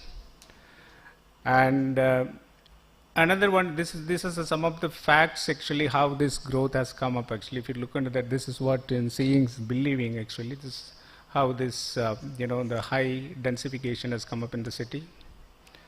And what was there earlier, what has come now. There's some of the photographs which you could see that. Like this is again, not only we are unlocking the value, not only we are bringing densification, we also widening the roads actually by doing local area planning, so that more and more areas put under the public domain for the walkability. That helps you to in the long run actually, as I said, WMW, walk, metro and walk concept. So thereafter, the redevelopment is one of the aspects. Whether it's going to be only in the redevelopment area, old city areas, yeah. Not only that, actually, we are doing it in the greenfield area also. That's why I said the satellite township, satellite town area is one aspect which we are concentrating. Second one is, we have this bullet train, high-speed rail corridor between Ahmedabad and Bombay. That is a huge opportunity for us now, not only for densification of cities, but also focusing on the industries, industrial infrastructure, industrial housing, those kind of things. Fortunately, we have 8 stations, and Mumbai has, I think, probably Maharashtra has 3 stations. We have 8 stations, and 8 stations we are constituting a high-speed rail planning as executing authority. We'll have a uniformity in terms of and densification, how we can incorporate intermodal transport aspect into that. That has been taken care, and all along this corridor also will come up as part of the transport oriented development. So this is what the 8 stations are. 3 stations are completely greenfield and 5 are actually brownfield stations. So overall, this entire corridor will become an economic corridor and will help us, boost as we talking about the 5 trillion economy, and also talk about Viksit Bharat 2047, as well as moving towards regional development. And this located in prime areas. So hope to bring more and more people on the outcome side, in the sense people mode shift from private car mode to the public transport. That is the ultimate aim of this transport oriented zone and node development. And more TCC, transport commercial complexes, are coming up in station areas, and we are planning actually on the station, we are planning a housing scheme also, so that that is the ultimate kind of TOD experience. With that, today's panel, we have a quite diverse field of officers, and Mr. Shantanu Goyal, Joint Managing Director, CITCO. It's one of the oldest corporation in India actually executing infrastructure projects. And Ms. Fumiko from ADB, Director General ADB. And Mr. Shekhar Patel, President from CREDAI, and he is also from Gujarat. And Mr. Madhu, Chief Transport Communications, MMRDA. So we'll have their wide and diversified experience in terms of execution of such projects, and which fueling the economic activities within the city and probably in the suburban areas. Let's I think, stick to the time limit, and probably we'll open up the session at the end for 15 to 20 minutes for the question and answer. Thank you.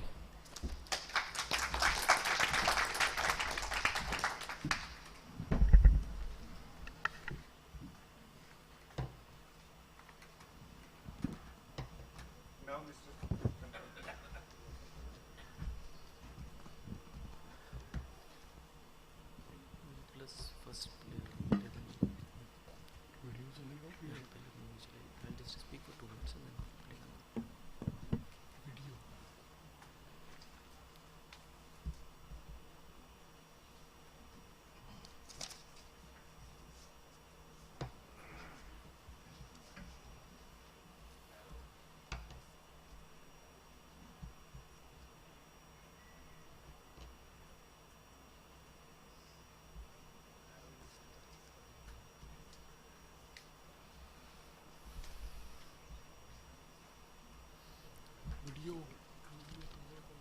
just a minute, I'll speak for 2 minutes and then the video can play.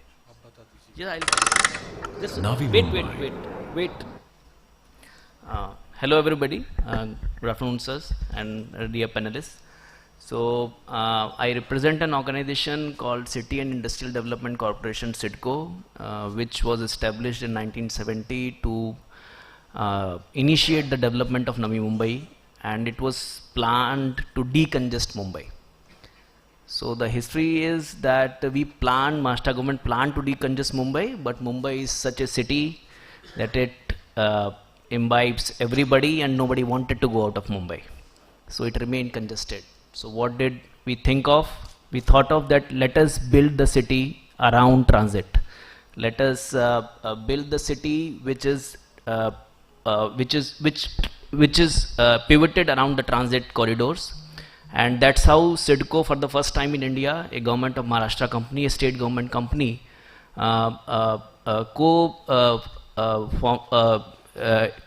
contributed with the Indian Railways to build a complete corridor. And probably CIDCO is the only organization in the country which is currently maintaining 16 railway stations of Indian Railways. So that is the emphasis which CIDCO gave on transit-oriented development from the time of its beginning. And I have just a small short movie to show you the journey of CIDCO, how it has taken, how the transit-oriented development has been the pivot and the guiding focus of CIDCO. Can we please have the movie? Navi Mumbai, a city envisioned as a solution to Mumbai's growing congestion. A city designed as the gateway to India's future, built around mobility, opportunity, and vision. At the heart of this transformation stands one pioneering force, CIDCO. Since 1970, CIDCO has redefined urban planning through one guiding idea, transit-oriented development, where public transit becomes the backbone of a city's growth.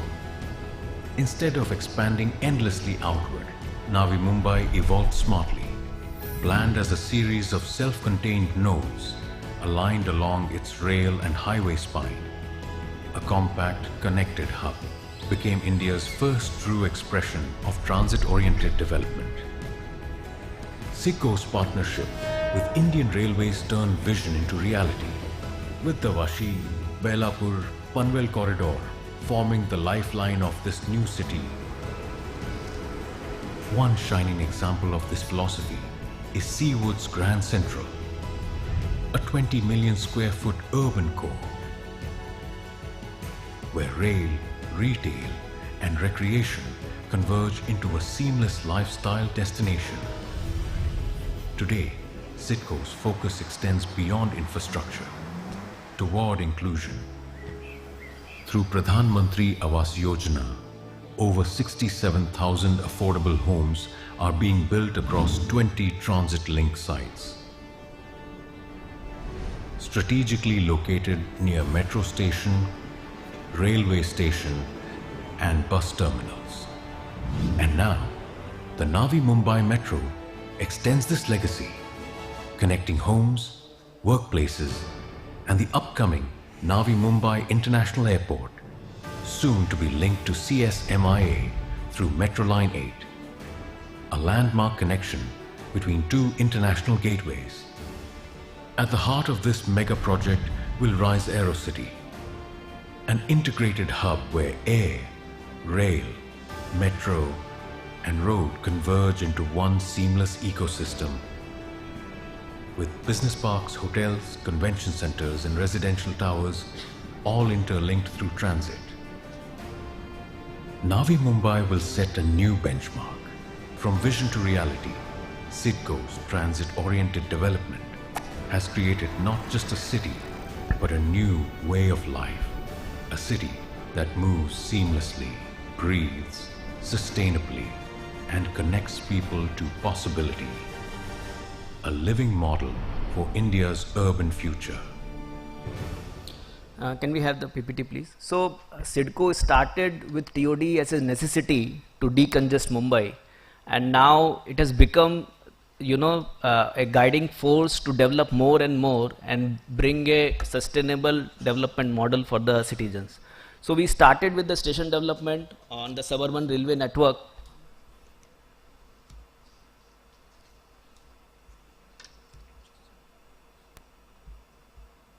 Okay. And we all know that how TOD captures the value and it again gets reinvested in the system. But CIDCO has been working on TOD in a multi-layer strategy. That first we developed the stations in coordination with the Central Railway, but we use the airspace available on the railway stations to develop commercial complexes and to use that FSI and airspace more efficiently. And then the Navi Mumbai Metro Corridor, which was a typical concept of TOD, that a 500-meter radius you get a more FSI. Not only this, we did not stop at this. The affordable homes under PMAY mandate, when government of Maharashtra was asked from government of India to build 1 lakh homes in Mumbai MMR region, CIDCO took up the responsibility of building 67,000 homes, and all those homes are being built on either railway stations, metro stations, bus terminus, even truck terminus.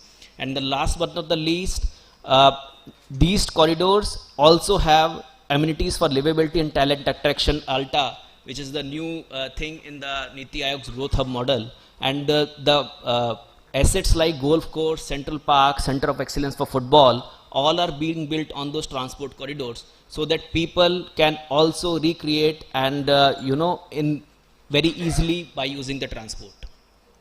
So this is one of the Seawoods Grand Central which you just saw. On the Seawoods station, there is a 20 million square feet commercial space, and also behind that there is a residential space which was used to basically get the advantage of FSI. And then these are 2 station complexes being built in around 2010 or something.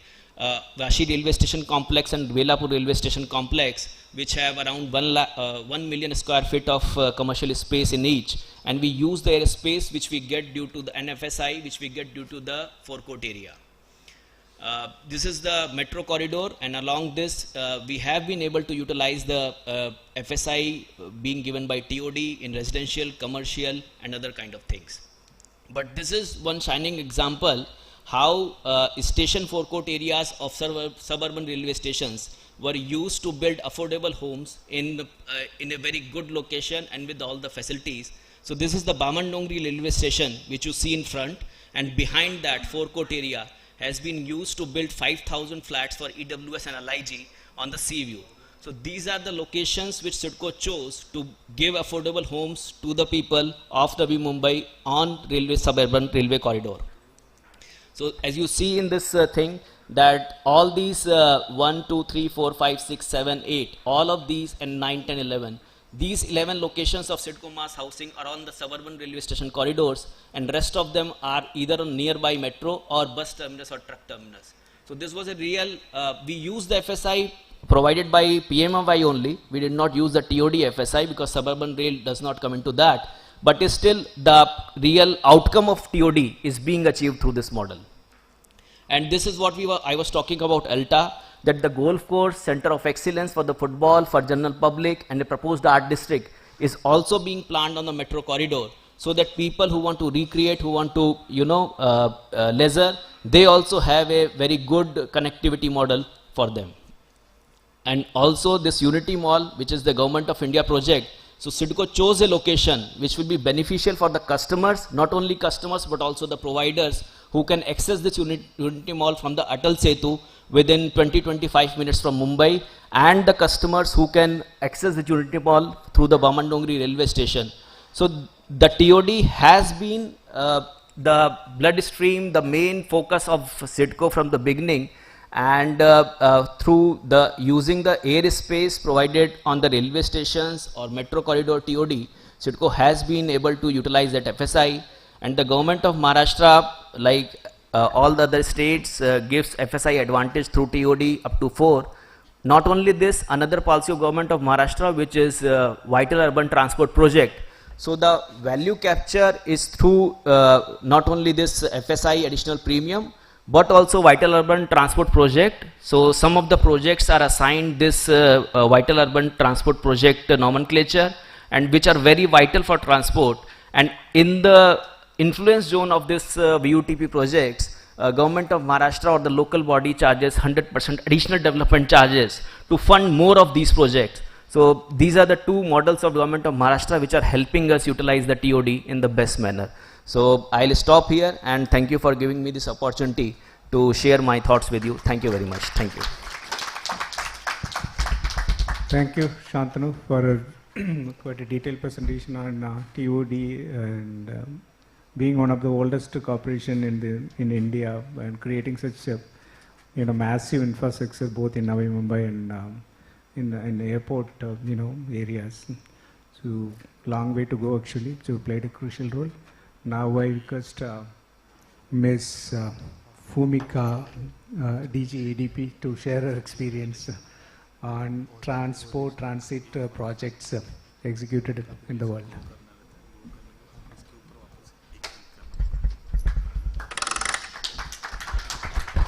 Good afternoon, and you can please call me Cleo.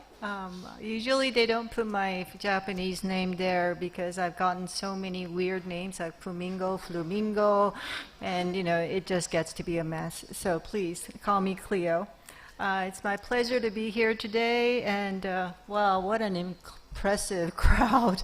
I didn't think everyone would stay for this, but of course all the presenters are very impressive, so I guess I'll try to be as good as possible. Okay, so why do we do this? Was one of the questions what we asked for everything that we do, and oops. I think this is an old one. Okay, well, we'll try. Okay, so, well, for India, with its diverse population and the scale and the size of its cities, I mean, there is not really a choice but to go for, compact city designs. Now, how to make the best of what you have and how to make the best of the infrastructure that is already existing. Cities are engines of opportunity, but to unlock the full potential, compact, connected, and inclusive urban spaces are key. And, well, can you imagine cities where people and opportunities are just a short transit ride apart, where climate resilience and economic vibrancy go hand in hand, where every renewal project sparks productivity and creativity and uplifts the communities? This is a vision necessary for India's ambition for urban transformation. So these are the 5, what we call pillars of why we do this. So we call it transit, inclusion, growth, efficiency, and resource mobilization. Actually, I think in this morning's speech by His Excellency, the Secretary, they were talking about the economic thinking. And so how to get the biggest bang out of the buck that you invest in. So that would be that for us, from what we've seen in the global examples, it is really on the regional planning, TOD, and creative redevelopment. With these, you can get much more out of your investment than with doing separate planning. And that becomes the most difficult part for the thinking that is there, because a lot of the governments that we deal with have difficulty in coming together. I think the transport entities may have their planning. Probably for Mumbai, this is not a problem, but for the places that we've worked in, all these different entities don't talk to each other. And that's where additional costs come in, and that's where really difficult to get private sector to come and invest. So regional planning needs to be done seamlessly to have that biggest bang for the buck. And we have an example for you. I hope I can show it within the 3 minutes and 21 seconds that we have. From my own country, we do some things okay, although we're a declining economy, we still have some good examples. It's called the Urban Resilience, it is the Japanese government created a housing corporation in 1955, and which has been evolved into the Urban Renaissance Agency. And in this semi-government organization, this specializes in large-scale urban quality development. And these are the guys who goes into an area, and they are the trusted go-between with all of the different parts. And that's where they go into looking at what we call the tiger, the transit, innovation, integration, all that. And TOD is realized through all of the objectives. I think that was already mentioned, and then I think in the previous sessions we went through. But the land readjustment and amalgamation schemes incentivize floor to area bonuses and relaxation of building bylaws. The government also has great, thank you so much. Okay, I think we passed by that. So just for our little commercial, if you don't mind, we've with the World Bank, we launched of course, with the government, we've launched these 3 knowledge documents, but we don't think these are just knowledge documents, that these could be the underpinning of the logic for the Urban Challenge Fund upcoming, hopefully, so that there is a commonality for the urban agenda that goes forward, as His Honorable Secretary was saying. Okay, and okay. So the urban resilience, here we go. Okay, so one of the examples that we have is the Takanawa Gateway project in Tokyo. Well, it was like this. Okay, and then, run out of time, sorry. It became, so there was motions taken and approaches taken. I think the most important part of this that you can say is that it brought together all of the education, the offices, and the apartments together, so that the value of the land came up. You would not recognize this. When I was little, or not too long ago, but it was saying that you wouldn't want to go to Takanawa to do anything, but now it is one of the most fashionable and most expensive places, and the estimated economic growth impact was $10 billion. Okay? So this is what can be done with this regional approach to design, TOD, and creative redevelopment. So we have another example of the Umekita. This is in the Osaka area. They took a different approach. Osaka is, if you look at the rankings of cities, you see that they are one of the cities with the least amount of green. And us humans, I think we need green to be innovative and creative and recharge. So the Osaka government went through and they wanted to make a green space out of this freight operating terminal. So now, in the middle of the city, they have a green space, and the economic growth impact was $5 billion. Again, this is the kind of return that could come from the right kind of development and thinking. So from the learnings from ADB's experience in India and globally, there are so many good examples in India, but I think we can all say that it's a strong policy leadership and that can accelerate the process of transit development growth, and the position of TOD beyond just densification. You just don't want to build on top. You have to have that whole mindset of what we talked about in the very beginning about why you're going to do this, and then the flexible and differential regulations. But flexible, but not so flexible that it becomes unreliable, but with reason, you can have the flexibility to invite more private sector to come in. Regulatory and physical tools, there are subsidies and there are attractiveness that you can come from value creation, and strengthening the interagency collaboration. I don't think we can say anything stronger than interagency collaboration. I mean, I'd like you all to say it together if we could. Interagency collaboration. Okay, this is so key. And this is something that ADB, we can't really do anything about, so we can ask you to do that, but that's something that you really have to do.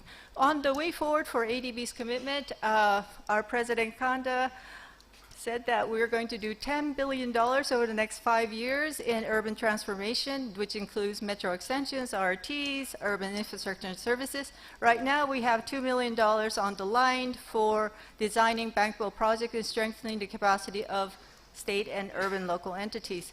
Then we already have the 3 learning projects.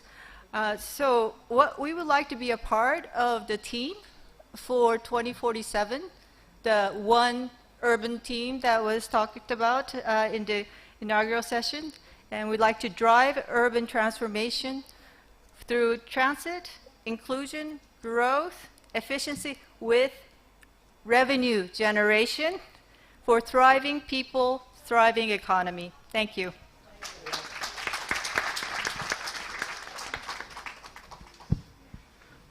Thank you, Ms. Cleo. I am right, I hope, actually, this time. So, it's great to, have your views on the projects you implemented in Japan, especially on transport-oriented development, and also the opportunities for all of us, as she said, about $10 billion for up to 2047. So shelf of projects we have, probably we can approach ADB to get projects funded under various categories. Thank you once again. We'll now call upon Mr. Shekhar Patel, and he is a real practitioner. He is chairman of CRIDE India, so he can give us overall perspective from the developer point of view. Thank you. Thank you, sir. Thank you, ladies and gentlemen. Good afternoon. My presentation is not so much of technical and high-tech. It's a basic presentation. Every Indian dreams of home with 3 basic things. Good government, public infrastructure like road, power, water, sanitation, and strong social amenities like school, hospital, retail, worship place, and easy and affordable connectivity to workplace. Today, these 3 rarely comes together in India. In any city, ये तीनों चीज एक साथ में मिलना काफी मुश्किल है भारत में. तो TOD creates that compact, mixed-use, walkable neighborhoods around the public transport network, enabling affordable living, reduced commute and better quality of life. So TOD is very important for India and future of India. Currently, sir, give you the numbers, everybody knows about this number, but I want to re-emphasize on these numbers that Indian population is 1.46 billion and the urban population roughly 38%. That is 540 million people living in the urban area, and 12 out of that 40 million people, 80 million people still lives in slums. We have around 120 million pakka homes, that is built homes, and other homes are makeshift homes like slums. In future, in next 20 years, the way India is growing and the projections and the numbers are in the Viksit Bharat, Indian population, total population from India, 60% of the population will stay in the urban areas. That means around 900 million people, 90 crore log urban India में रहेंगे. Today we have 120 million homes in urban India. In 20 years we will require another 120 million homes in urban India. So इतने सालों में जितने घर बनाए हैं India ने, उसके डबल अगले 20 साल में बनाने हैं urban, for urban population only. So for that, TOD based planning is the only scalable way forward. Otherwise, we cannot make these homes and we will mess out of all our cities. Currently, TOD's reality of TOD today. Most of the TOD and BRTS, they are basically on the main cities और main city को ही connect करते हैं. But as you talk about in your presentation, we need satellite towns.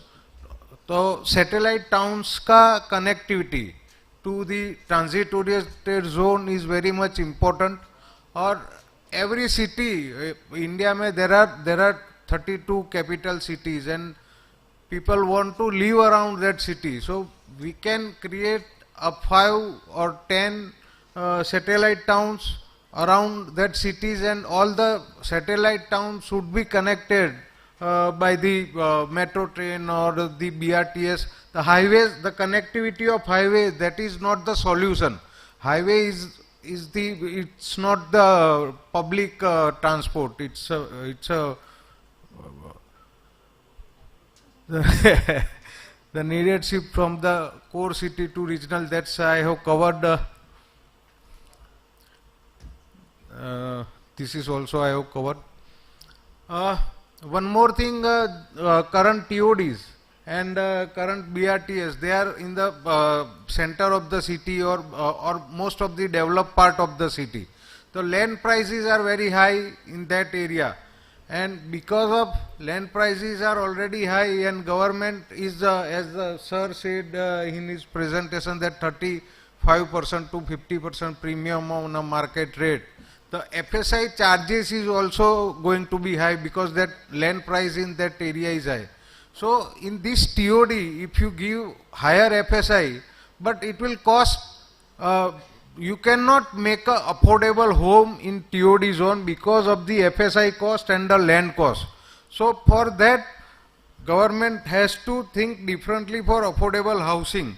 So I have a plan in a mind to share with the sirs for their consideration for affordable housing only, sir.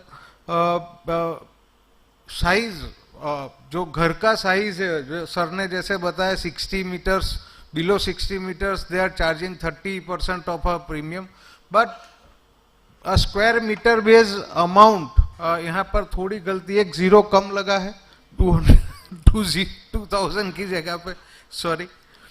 So 40 up to 45 metre का घर हो तो 2000 rupees square metre should be the charge of extra FSI. 60 metre में 3000, 90 metre में 5000, and above 90 metre market link price is okay. So in that way we can give affordable housing to these people only.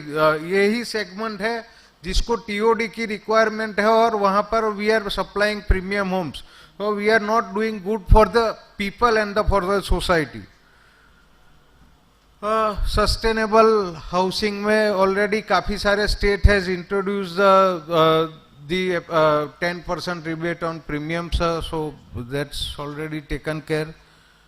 Risk sharing, governance and approval, monitoring key performance. So basically this is the last slide. TOD is good economics only when it is good policy. When premiums are fair, risks are shared, and affordability is built in, TOD becomes the true engine of urban transformation. India must add 6 to 7 million homes every year till 2047 to achieve that goal of 60% urban population. The only sustainable and inclusive way to achieve housing for all in Viksit Bharat is through TOD-led regional balance and government support TOD development. Thank you very much.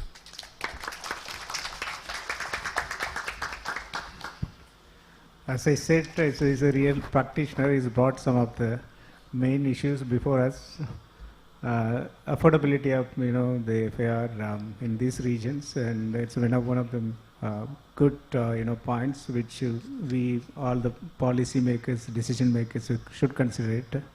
We also look into that, but it may not be for a long run, but we can have a certain time limit, 2 years, 3 years, within that people come, so that we can densify also. We can give, as you asked actually, some kind of incentives in terms of FAR per square meter rates. The points are well taken and well presented. Now I request Mr. Madhav, Chief Transport and Communication MMRDA, to present his experience and his case from MMRDA's perspective. Thank you very much. Thank you. Very good afternoon to the esteemed panelists and the esteemed audience. And I would like to thank the organizers for giving MMRDA the opportunity to present what they are doing in the area of transit-oriented development. So, to begin with, most of you would be knowing about the Mumbai metropolitan region. Say, as you all know that Mumbai is the business and the financial capital of the country, and also known as the city of dreams, maximum city, city that never sleeps. So all these monikers, you know, they are that they stand for Mumbai. So we are at present, the population of MMR is about 25 million or so, which is about 2% of the country's population. And the GDP at present is about 140 billion, and we contribute about 5% of the country's GDP. So that's how important this region is to the whole country. At present, we have a population, a density. We are among the densest populated regions in the country, and the density is about close to about 4,000 to 5,000 persons per square kilometer. So, giving you the basics, we would, in the next 5 years, we are, trying to grow the GDP of MMR to about 300 billion USD. So this is our target for the next 5 years, and we are working towards this goal. And I will show you how we are going to achieve this goal of 300 billion USD in the next 5 years. So MMRDA was established under the MMRDA Act in 1974. We came into existence in 1975. So we are completing 50 years of our existence this year. So many of you must have already heard of MMRDA. We are basically, to put it in a nutshell, we want to create a very livable, sustainable region through thriving economic growth. We want to have a very thriving economy. So this is our vision. We have an area of about 6,000 odd square kilometers, and we would like to provide connectivity from one corner of MMR to another within an hour. So within 59 minutes, that's the goal of the government, and we would like to translate that vision into reality. As I mentioned, we would like to create a 300 billion economy by 2030. This is in line with the vision of the government of Maharashtra. And to achieve this, there's an investment close to about 180 to 190 billion USD, which will be required in the next 5 years, and an addition about 3 million jobs. At present, we have about 10 to 12 million jobs, so another 3 million needs to be added to create this 300 billion economy. Earlier, if you see, up to the 1990s, there was only one, you can say, job center in Mumbai, that was in South Mumbai, in the Nariman Point Fort area. Subsequently, BKC also came up as a financial center, which was, towards the center of Mumbai metropolitan region, you can say. Subsequently, you have, various other development centers also which are proposed, or employment generators, so to say, in various, in the Thane region, you have in Navi Mumbai, you have in along the the arterial road, which is the multimodal corridor which is coming up. You also have at the southern part of Navi Mumbai, that is the JNPT area. So these are various job centers or economic drivers which are coming up, which have to be connected with proper transit and proper road connectivity. So that is what it is shown. So now you can see that the economic growth centers are spread over the region. Now coming to the Metro Master Plan. See, as you all know, Mumbai initially, the suburban railway was the lifeline of Mumbai. So about 450 kilometers of suburban railway lines the Western Line, the Central Line, and the Harbour Line, they were the lifelines of Mumbai. But you also know that presently these railway, the suburban railway system is highly congested, though they have a good operational performance, but it's highly congested.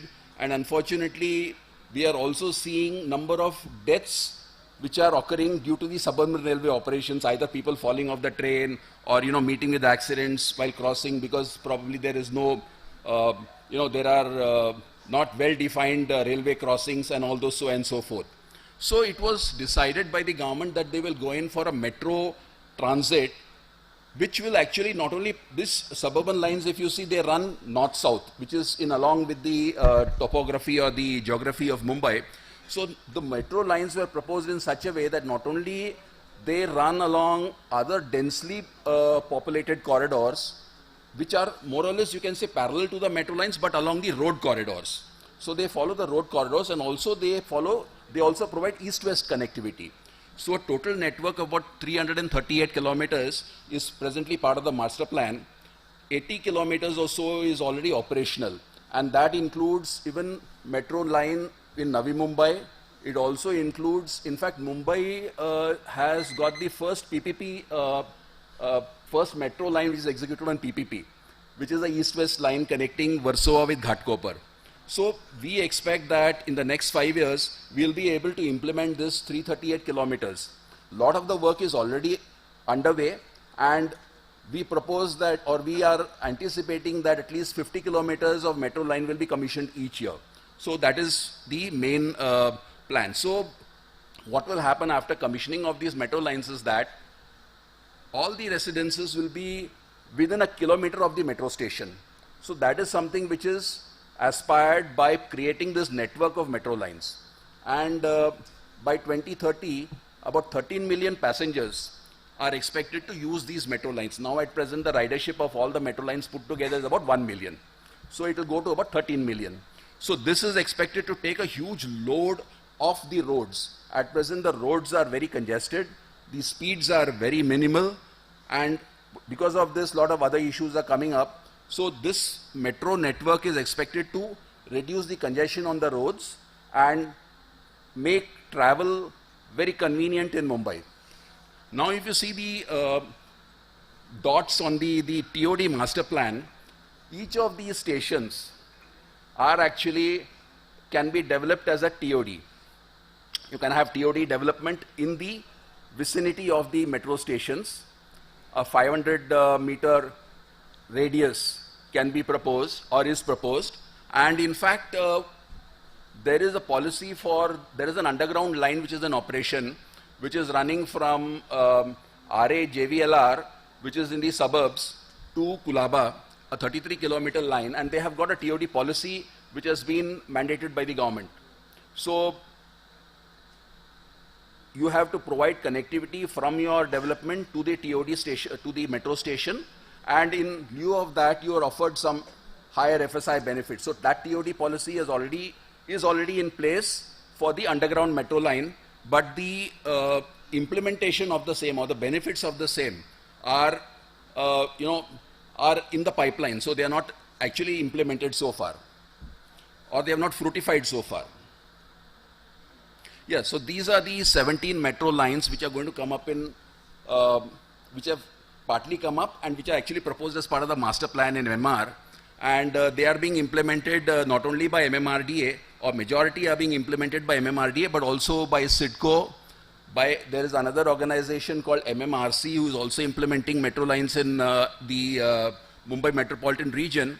And Maha Metro is also implementing a ring railway in Thane city. So there are a number of agencies who are implementing metro lines in the metropolitan region. All these metro lines, they envisage an investment of about 2 lakh crore. So $25 billion is expected to be spent for implementing these metro lines, which is close to about 400 kilometers. One important thing which I would like to bring or mention here is that, as the joint MD of SIDCO also mentioned, these metro projects are all declared as vital urban transport projects by the government of Maharashtra.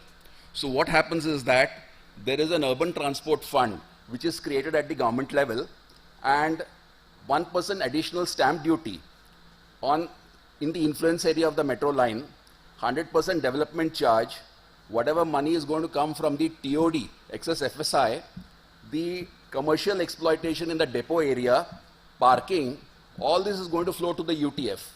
And the government apportions that money to the VUTP projects. So this is an important development for creating transit-oriented, for development of transit. So this is something which many states can learn from. In addition, actually, Cleo mentioned, Government of Maharashtra, just to, a little aside, but something which is very relevant, the Government of Maharashtra is coming out with the UMTA Act. So already the draft bill is with the government. So what will happen is that there will be this interagency coordination. A lot of agencies are not talking to each other, especially those which are dealing with urban transport. So because of this UMTA bill, that authority, there will be an authority at the Chief Minister level. So all the agencies, whoever may be involved with urban transport, they will all come together, and this UMTA bill will facilitate that. So that is a step forward. So this is what I'm saying. See, there's a lot of interchange with the suburban line, the metro lines, and these interchanges are very crucial TOD points. So this is another thing. See, in Mumbai, it's not very easy to provide TOD-based development. A lot of issues in the sense that most of these metro corridors are along very densely populated areas. So to have TOD, you have to specifically identify. It is not possible that it's very easy to do it at every metro station. It has to be very selective. But at the same time, what I would like to point out to you is that, see, there is this bullet train which is passing from, running from Mumbai to Ahmedabad. So there are four stations in MMR. One is the BKC station, then there is one at Thane, then there is one at Virar, and there is one at Boisar. So at Boisar and Virar, we are having a proper TOD development, and this is being done through JICA. So through JICA, we are planning a proper TOD development at Virar and Boisar, and at Thane, it is being done by the municipality. So this is another important development in TOD, interchanges. So this is how the metro corridor, what is going to happen because of the implementation of the metro master plan is that your public transit ridership is going to go up, which we expect 27 million by 2041. The public transit share, which actually now in Mumbai was actually earlier always considered a city which patronized public transport. But because of severe congestion, or you can say, over congestion in the suburban lines, non-responsive bus transport services, in the sense that bus transport services deteriorated, services in suburban line became very uncomfortable, people shifted to private mode. But now we expect that with the metro master plan implementation, development of proper first and last mile connectivity, other sustainable modes, with regeneration of the bus transport as feeder, this public transport share should go up. So average journey speed on the road will go up. Now that doesn't mean that you're going to have generated traffic and again the roads are going to be congested. So what we are planning is that because of the adequate now road space which may be available, we will give a lot of emphasis to running of buses. So people don't shift to private modes again, or probably there's no amount of generated traffic again, so that car traffic keeps on increasing, because car traffic is increasing at the rate of 10%. You can wind up in a minute. Yeah, I'll just wind up, sir. So this is something which everybody knows what we mean by the multimodal integration, which is very key, very the crux for the TOD, and the predominance is given to walk, bicycle, IPT, and the feeder bus. What we have done is that within 50 meters of the entry exit of the metro station, the provisions for walk will be there. Then it also includes the public bicycle sharing. Then within the next 100 meters, we have the provision for the IPT feeder bus system. And then finally, we have the provision for the car, taxis, and as well as the private vehicles. We have not got any private vehicle parking near the metro stations. It is only the pickup and the drop. So this is again a repetition of what is there earlier. So this is the benefit. So you have a proper first mile, last mile connectivity, promotes the use of public transport, improves the ridership, emission reduction, reduces congestion on the vehicles. These are all known facts. So what we have done is that we have widened the footpaths, we have provided bus bays, cycle docks, then we have provided feeder bay for the buses, then proper information systems like signages. We have provided bays for Uber, Ola. So this is what I was talking to you about. Within 50 meters we have the non-motorized transport, preference for non-motorized transport. Then within the next 100 meters for public transportation, and then intermediate public transportation, and then the last for the private transport. So this is what we need. What we are planning is that after the implementation of the Metro Master Plan and the other initiatives for sustainable transport, the walk percentage will increase, your bus share will increase, and probably some percentage of cycling also we may see. So these are some of the features we have taken. In fact, at the 2023 UMI conference organized by Mahua, the multimodal integration plan for Metro Line 2A and 7, it won an award, best multimodal integration. So that is something which I'm happy to share with the audience. So these are some of the pictures you can see of Metro Lines 2A and 7 which are operational presently. Footover bridges also. So another thing, I just take half a minute, sorry. This is another policy which we have got, FOB policy, in which we provide connectivity to the nearby residential areas, nearby commercial areas, and those people construct this FOB and provide the connectivity from the metro station to their property. So this is another initiative which has been taken by MMRDA. We have this footover bridge policy, and many people have taken advantage of it, and it is very, it has proven to be very beneficial, win-win for both the government as well as for the private parties. Yeah, then the feeder bus system, which I told you about.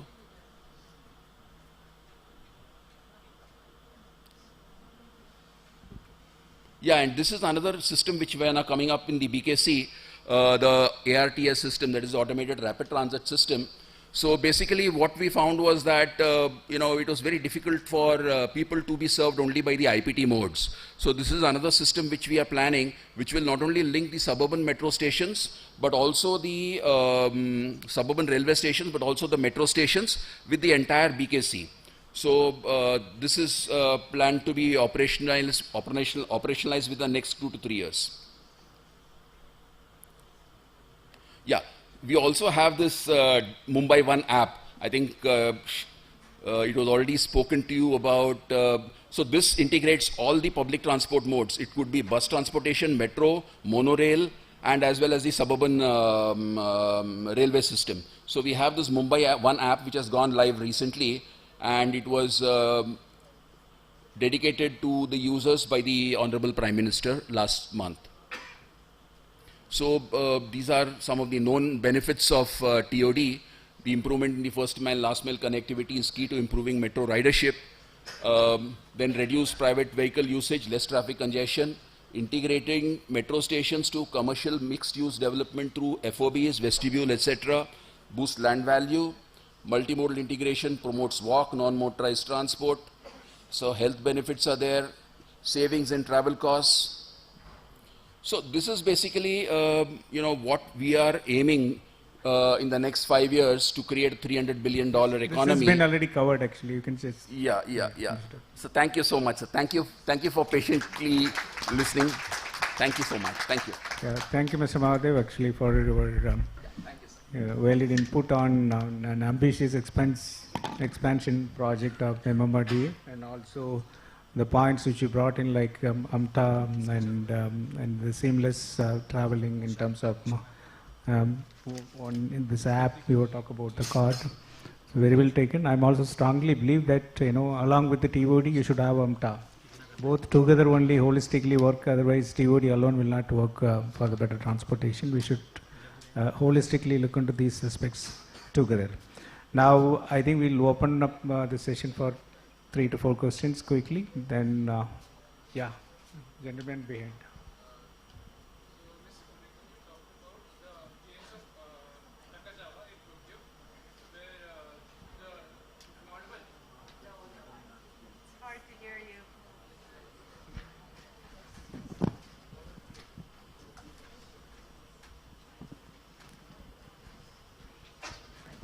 Hello. So, Ms. Fumikyo, you talked about, I think, Takazawa in Tokyo, where the land price rose up quite drastically after the TOD development took place. But I think one big part of TOD is to bring about affordable housing. As Mr. Shantanu talked about in Sitco, they had reserved some land for affordable housing. So in Japan or Tokyo broadly, is there any measure they use to bring about affordable housing with TOD?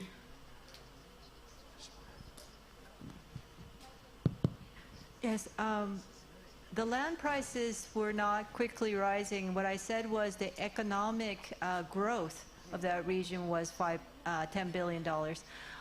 Japan has not been very good at doing affordable housing in the areas that they're developing because the land prices are so expensive, or the prices that are charged are so expensive that it's not really opt for affordable housing.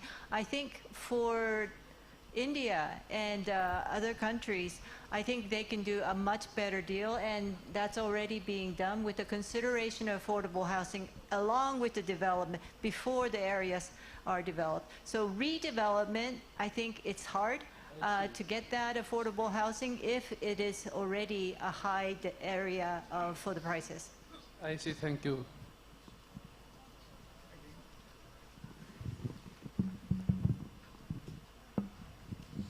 So, good afternoon, sir. I think it was really a very enlightening presentation. So, coming from Chennai, I just have 2 questions which are very relevant to our city, in fact, many cities. Number one, because our metro lines, metros are just a decade or 2 decades old, we'd like to know about how redevelopment, because the land parcels are smaller wherever we find TOD. So, when it comes to redevelopment, how do we kind of pool the land, or what is the challenge? I would like to know about it. The second most limiting factor when it comes to TOD is actual availability of water supply and drainage. So, and for a city which is already Chennai, which was 5 years back when, because I was at Metro Water then, we almost started at 0 day. So, I'd like to know how we really need to work and your experiences as to how cities have handled this. Thank you, sir. Yeah, I think when you go for the TOD in a brownfield, what you say is correct. Actually, we need to go for the LAP, local area planning, wherein actually you can allow more FAR, FSI, whichever you say. And then second thing, the augmentation of existing infrastructure is must. You have to put actually a lot of, because the extrapolation in terms of population is going to live in that TOD, and then your capacity stress on the existing infrastructure should be managed through the, relaying or rehabilitation process.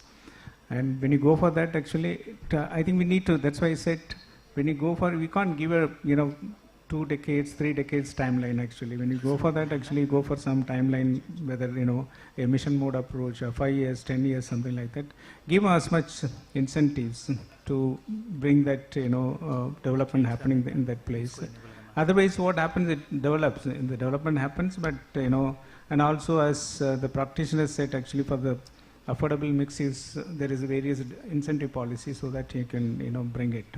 So we do kind of local area planning, so that helps to do that, and probably loss of land in terms of margins, those things should be brought down by giving build to edge, concept, and then go for the higher, FIR, these kind of things.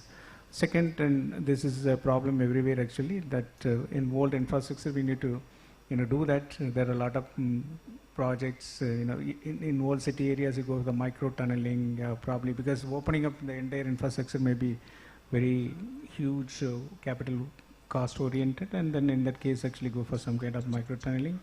And wherever the TOD is not there, actually augment this infrastructure, connect with that. That's the way you could do it, I think. Probably the experts can give you more information. What my experience, I can say this much. Thank you. I'm Romy Roy from Arup. Sir, I wanted to compliment Sitco. I'm a very big fan of Sitco's work, and I think that I would like to highlight.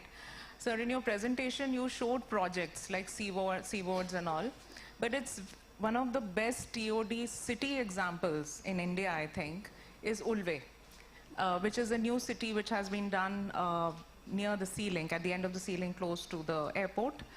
And it's also very interesting, like how you started doing Navi Mumbai. You started with Vashi. वहाँ कुछ गलतियाँ करी, वहाँ built to edge नहीं है, there are boundary walls, street life is dead, connectivity to the station is dead. But you know, Sitco learned. Belapur, if you go, those learnings, the connectivity to the station is amazing. But there are some walkability issues, there are some other issues. In Ulve, there is literally no issue. It's like, I would encourage everybody to go and see that.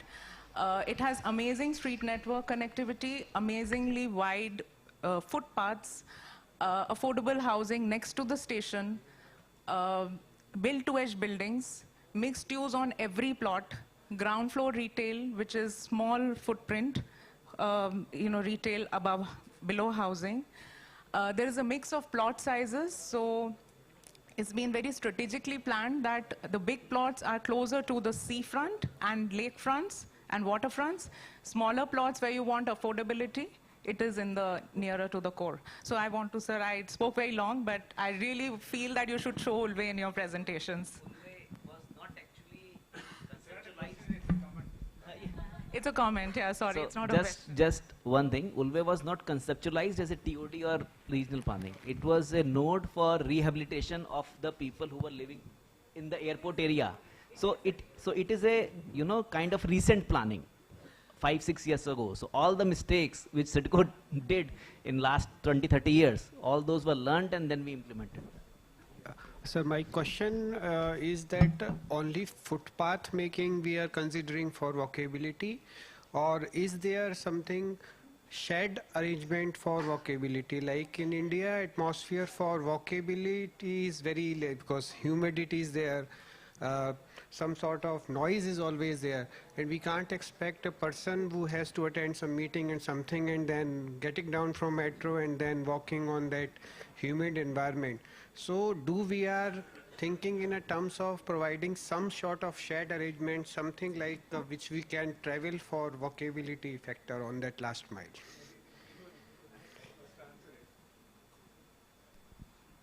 TOD concept itself, we say 200 meters. I think anybody walks within the 200 meter, I don't think is going to get sweat.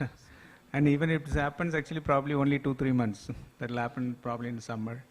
And second thing, the misconception as such in our country as such is like, roads weren't for cars, not for pedestrian. Basically, that's a misconception. And there is a kind of opposition from every quarters when you make a widening in the footpath. Actually, they say no, don't do that actually because that meant for road. In some of the places we can do it actually sheds, but that's not a practical solution for everywhere actually making it. Then when you make a shed, then it will become further encroached. People will come on footpath. Yeah, okay, yeah, that's a kind of, then you have the public domain aspect. When you go for actually, this LAP and things like that, and then when build to edge concept comes in actually, you take the margin and make it actually public domain. So then you have that actually arcade, and people go like Connaught Place is there one, you could see that, and similar in Singapore and other places also. Even in Ahmedabad that has come up in a So in Manila, we're working on a elevated walkway, so it connects everyone. And the transport secretary at that time, Mr. Tagabe, told us to air condition everything. But that was ridiculously expensive. So right now we're just trying to stay on right above the public road so that it doesn't encroach on any private property, and then going through, connecting from, well, in Manila we love malls. So from the station to the malls and then to the offices. And that has been working quite well and without that much expense. So I'm sure that you can consider further. She rightly said actually, skywalk kind of thing. And as Mr. Mahadev said, actually the FOB, and they are giving it kind of concept where the societies are connected, interconnected. That is also a good idea actually, that can be taken up. And wherever possible, actually, you say that. That's why I said in 200 meters, normally in TOD aspect, that is the ultimate aim to give them the first and last mile connectivity. And as you rightly said, we have 5 to 6 months.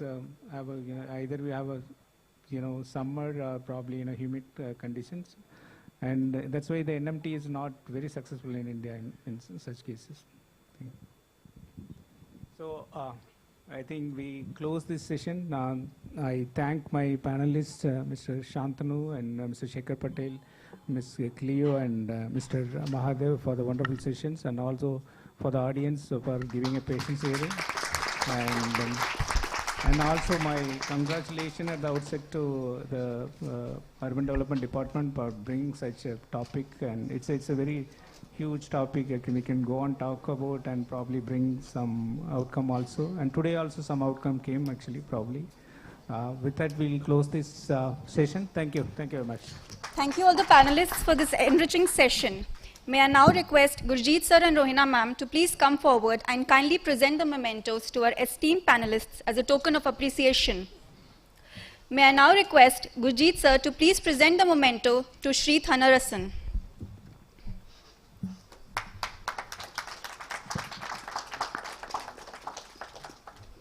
May I now request Rohina ma'am to kindly present the memento to Shri Shantanu Goyal.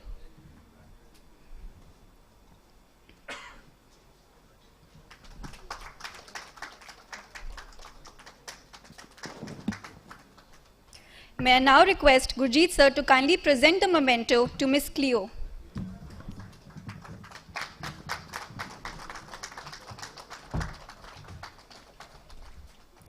May I now request Rohina ma'am to kindly present the memento to Shri Shekhar Patel.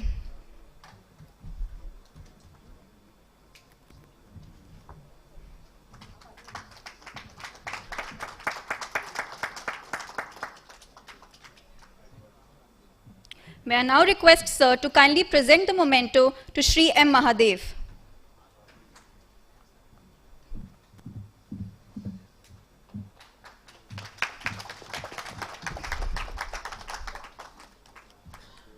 Now I invite everyone in front of the dais for a group photograph.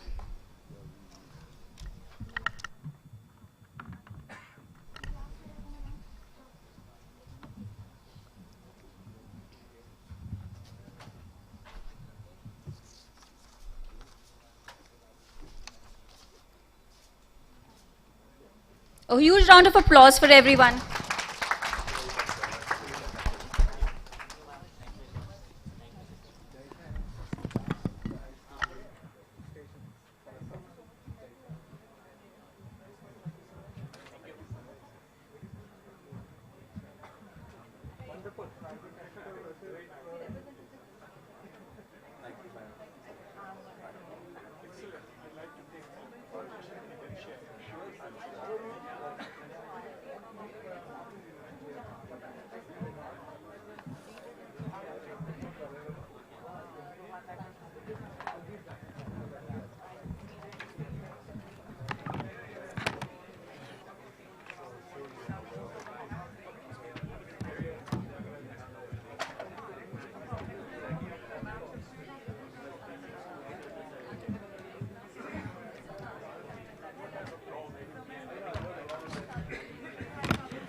Everyone is requested to please take their seats.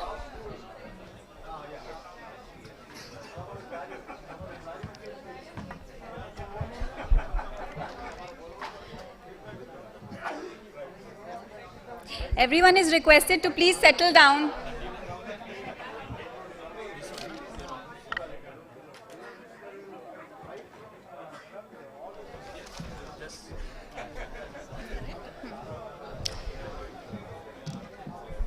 I would request everyone to please settle down. We have one more enlightening, enriching session from some very, very esteemed panelists. So please have a seat. Settle down, everyone. We need to start very quickly. Yeah, so we are starting with the next session immediately. All the participants are requested to please settle down. Everyone is requested to please settle down. We have one more session.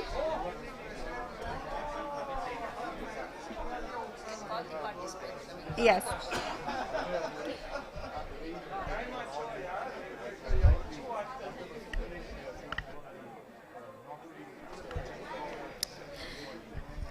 Now we move forward to the last and final panel, which will focus on the overall planning, covering macro-regional development and creating creative redevelopment strategies, including LAP, TPS, neighborhood planning, and last-mile connectivity.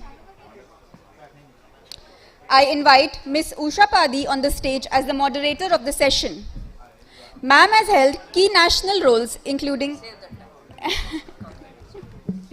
Now I invite all the panelists of the session on the dais. Dr. Hiranandani, who is a founder and chairman of Hiranandani Group and a pioneer in luxury real estate. He holds leadership roles in Naretco, Asocham, and Iota Infrastructure. He is credited with transforming Mumbai's skyline and holds a PhD in real estate development. Mr. Gerald Olivier. He has led urban mobility and multinodal transport projects in India, China, and Singapore. He specializes in electric mobility, TOD, and regional connectivity.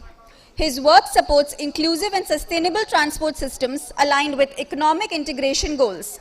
He currently serves as the lead transport specialist for the World Bank in India. Dr. Shibu Raman. Dr. Raman is an urban designer and academic with expertise in urban morphology, livable cities, and smart technologies.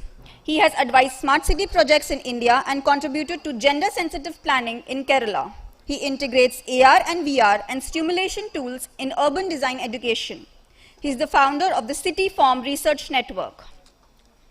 Mr. Devinder Reddy, presently working as the Director of Town and Country Planning, Telangana State, earlier worked as Chief City Planner, Greater Hyderabad Municipal Corporation, and Member Planner, Hyderabad Metropolitan Development Authority. Further worked for DFID-funded project, Andhra Pradesh Urban Services for Poor, and also worked as officer on special duty in Municipal Administration and Urban Development Department in Telangana State, assisting the government in policy making relating to planning matters.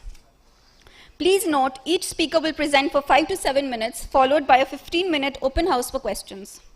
I invite moderator ma'am to please take up the session. Thank you so much. I know that all of you are sitting for quite some time.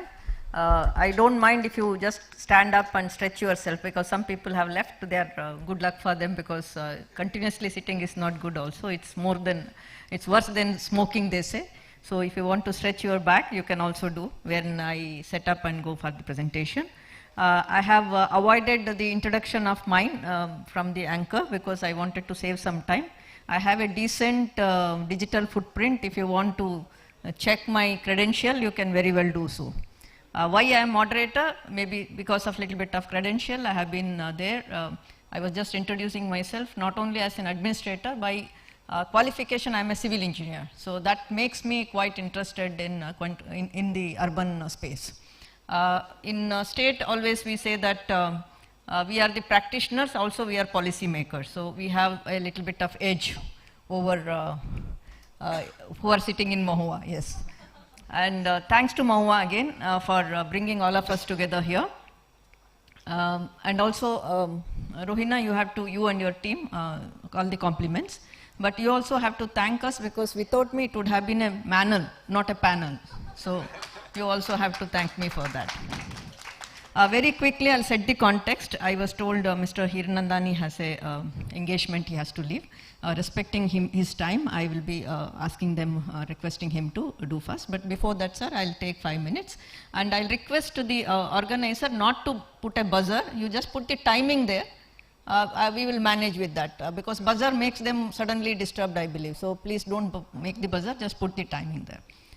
Now I'll start. I come from Odisha. I am a principal secretary. In the Department of Urban Development and Housing. I am also principal secretary of the transport. Before coming to these two departments, I was not knowing there is so much of convergence. Thanks to Mahua again for making me understand that there is so much of convergence. And ADB was very well mentioning that it is an interdepartmental or the whole of government approach is which is very much required. Yeah, I'll not go into any phrases. See, this is my favorite slide. Always I'll tell this. Most of the action for the Vikasit Bharat is with the states. States would be the epicenter for the reforms. States would be the epicenter for implementation of urban development, because both the subject, whether land or urban development, is with the states. So I was just telling in the morning also, the overall budget, if you take whatever is Government of India spending in the country, if you put together, if you put the sum of total of the states would be around 60%. So states would be having that resources, and if the Government of India gives the mission or a direction, whether it's a housing for all, water for all, everything, so the synergy would happen when both will work together. So this is the point I would like to say. And when we say that, I mean, like maybe some hilly states or northeastern states require a little bit of additional resources, but otherwise many states, especially in the urban areas. So whenever somebody comes and asks me money from the department for urban areas, I always tell, urban people should not ask for the money, because it's a shame, because we can generate those resources from the urban areas. So Odisha is around 3% of the urban population of the country, but the budget, if you see with Mahua, we are around 10% of Mahua's budget. So in that way, states have that resources, states have that energy, so we have to, what we do is to bring everybody together, and we can generate that synergy and resources within the urban area. Of course, that to make the cities or the urban regions as a livable. So Odisha fortunately has come up with Vikasit Odisha document, which has been released by Honorable PM himself when he has visited. And we have these pillars, which again, it's not only about the prosperity or wellness, but it's also about the inclusiveness. So Odisha has been, I mean, though it's not very front runner in many things which many people don't know, understand at the national level, is that there has been a lot of inclusivity in Odisha's growth. So that is one advantage, and with this, Odisha thinks of becoming a Vikasit Odisha by 2036, not 2047, because Odisha has formed in 1936. So that in that way, it will be 100 years of Odisha. Then the second milestone would be with India. So with this, I'll come to what we call the cities as a growth hub in this context. In the Vikasit Odisha document, which we talk of a regions, which just now we said that because boundaries are for us, but for the economic to grow or the economic activity to happen, it has to be a proper region plan. So Odisha has been working with Niti Aayog, and we have identified some of the region, which is like a, if you see that it's a textbook example, but that sort of region which we have, because we have the hinterlands which are economic corridors, industrial corridor, mining corridor, some agglomeration coming in. So, and we have some urban areas. So we are trying to bring those things together and making the region. We have a template along with Niti Aayog, which we can expand it to other places. So once we talk of the plan, I mean, like we in government setup, we say PIM, policy has to be there, then institutions have to be built up to implement that policy, and the market. My friend in Namayatri was telling Samaj, Sarkar and Bazaar. So it is like once we have to have the policy, then we have to have the institutions. That is where we are now progressing. So the budget has been already made in some of the projects which have been there. I'll come in subsequent slides. This is one of the region which is like a capital region, that is Bhubaneswar, Cuttack, Puri and Paradip. I'll not get into the detail. So this is what we have just talked about, TOD everywhere. So this is inner ring road we have. We are bringing outer ring road and the capital ring road. So if you see that red one is the capital ring road, which is done by NHAI, which is inside, the blue is from the works department, and inside the blue, the light blue one is the TOD, where we are doing through town planning. And along with this, because Railway Ministry is also from the state, So we have worked with them, and there is also a railway network which is coming in the region. So this would be our TOD projects which we'll be doing with the, of course ADB is interested, some World Bank inputs also have come, and we have our own plans to implement this. So this is the progress. If you can see, in some of the pockets we have already started, and we can, because the planning has to proceed with the activities, so we have already done some of the, if you see the blocks and the roads and the drainage, electricity, these are coming up well in advance. I'm showing this picture, maybe some of the real estate giants are sitting here, maybe they can take a note of it. So this is again the details, I'll not get into it. This is the outer ring road. Again, we are working with the works department and other departments to get it. This has recently got the cabinet approval for the around 148 kilometers of the capital ring road. So this is the major background context. Within that we have various small projects which will be a block. Each blocks will be coming up. We have a master plan for the city center, Bhubaneswar town center. This is where it is coming, and we have tied up with the Surbano Jurang, which is planning for us. And this is what the railway station which would be coming. Already it is under construction, if you see the right side pictures of yours. And then we have a new city, satellite cities were talked about here. So we have a city plan which is already there, and we will be coming to MOA for this Urban Challenge Fund. For that, various components are there. And this is what somebody was talking, and I have been seeing some of the literature of our eminent speakers who are sitting here. And this is how the urban morphology works, how this can be a mixed use, and it can be a model livable city. That is what we are looking at.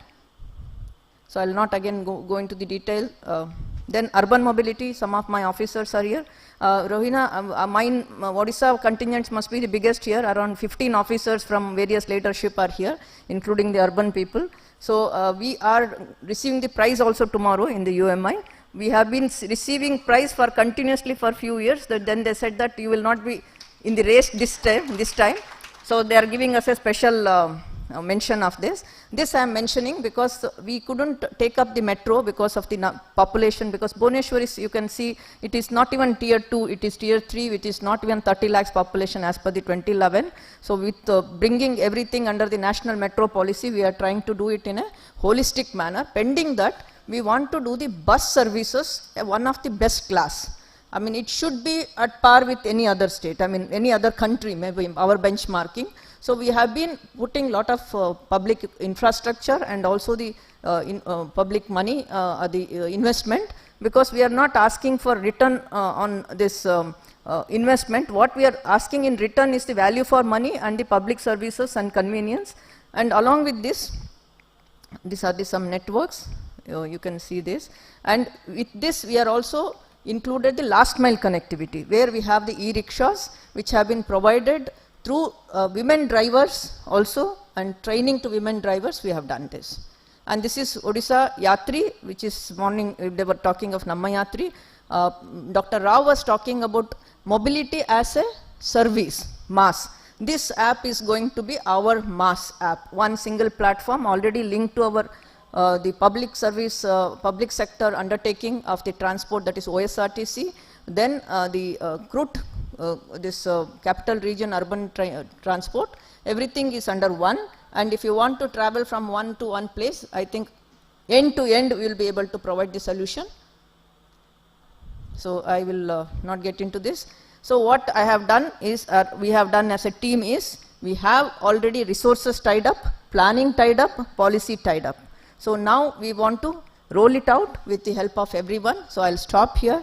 Maybe now I'll request Mr. Hiranandani to come over here and share his experience. I think he's the one person in this panel who has skin in the game. I mean, he has been there, and all this with all the passions they have, I'm sure that it will be music to hear. Thank you so much. Please, sir.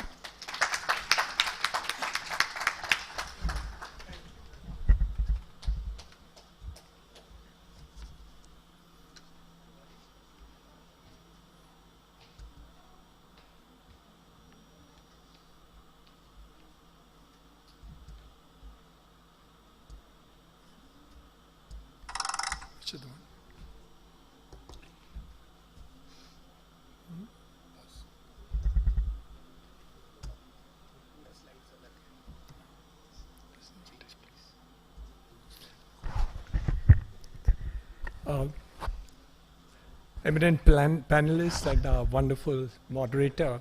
It's glad to hear and glad to be over here. In Mumbai, we have 50% of my population living in Jhopatpattis, the richest city in India. Every opportunity which has been taken up is being delayed by 65 years. The first TOD proposal made in CITCO, which was shown here, was financed when Mr. V. Suresh, who's sitting in the first row, financed 500 crores of rupees for the commercial properties over the CITCO railway stations, and that was the first one which came up at Vashi and then at Belapur. That was the first experiment which took place in terms of a TOD operation on the ground network that took place. The second issue is the fact that we have 190 kilometers of suburban rail for the last 65 years, and we have 4 people dying every day on the railway tracks. However, we are adding 300 kilometers of metro and 33 stations in the next 2 years, which is 3 lakh crores of rupees of investment taking place in the city. So we have an opportunity of the TOD and the problems of last mile connectivity. If you don't address both at the same time, you don't get solutions. I have metro stations today already built in Mumbai, where when I get down there is no footpath. Forget the last mile connectivity. So when we are doing TOD, a holistic aspect has to be taken. We talk about it, but we have to actually do it. Second issue, we have the issue of affordable housing. The affordable housing cannot be done around the TOD. Let's accept the fact. The thing which was done in the case of CITCO was in a last area of CITCO's development, and hence it was feasible and possible to do so. So what do we need to do? We need to do planning around these areas of railway stations, TOD operations, where public-private participation both need to take care of the small plots and the government plots and revenue possibilities to do so. If you don't mesh both, then it is not possible to achieve the objective which TOD is really going to do.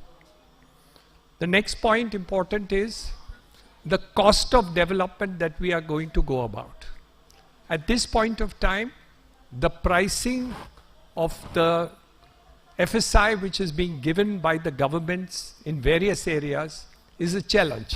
And that's why the chairman Kridai in the previous session mentioned that it is very expensive.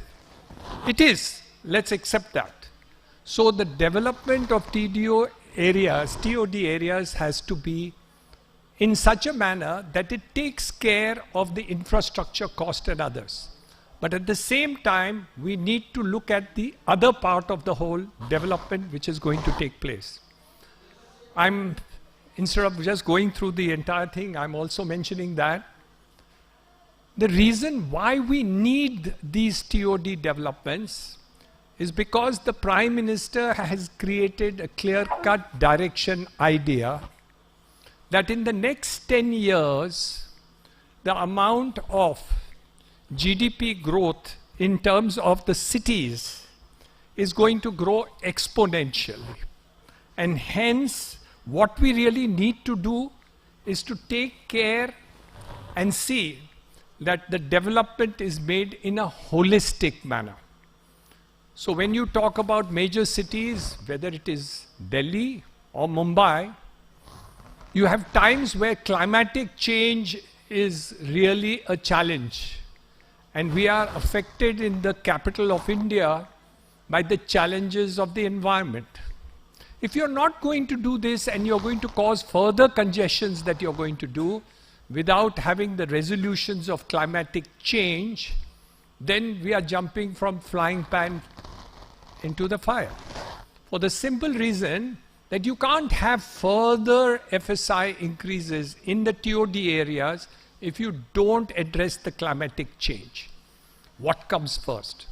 Climatic change challenges, or do we need to create congestion more in terms of TOD? I'm the biggest promoter of TOD, so I'm not against it. I'm for it. But we need to see that all the issues which have been addressed are micromanaged to see that the last part of it is done. And if we are able to achieve all the 4 parts of what TOD is really going to do, we are going to create a regeneration and urban improvement which is the best in the world. For example, in the city of Mumbai, we can have 30 TOD centers.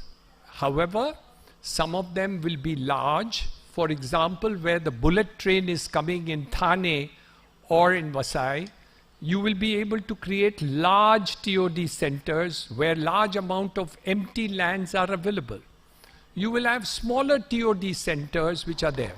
So we don't talk universally about TOD centers. We need to describe what type of TOD centers will work in which areas. And in certain areas, TOD has to have affordable housing. In certain TOD areas, we will have commercial, retail, IT, and all those hubs. So that must be worked out by a PPP model, wherein the private parties in the TOD areas should bring about suggestions for each one of them. And after considering all these suggestions, we need to move back. So all the 5 points are important. Point 1, the planning of the TOD areas with PPP participation. The last mile connectivity with transport and mobility. We have to take care of housing of the affordable segment, which has been neglected in most of the cities that have taken place. Heritage conservation is important. We have a large number of buildings which have old heritage. They are also in the TOD areas. We cannot completely forget about them. And the infrastructure modernization that we are trying to do needs to be there, where water, light, connectivity, roads, and other aspects of it need to be done. If you can put all these aspects of it, then densification increase is something which is going to be value added and should be done and must be done. But if you have the negatives to the whole thing, we will create problems for us. So we have to learn to say TOD here, no TOD here. Better TOD for affordable housing, better TOD for the purposes of creating high value developments which are there. So for instance, today, in the best area which MMRD has developed, which is the BKC, it takes 1 hour to go from 1 kilometer of driving. Today, the best development of BKC at 5 o'clock in the evening, you cannot travel 1 kilometer speed that you do.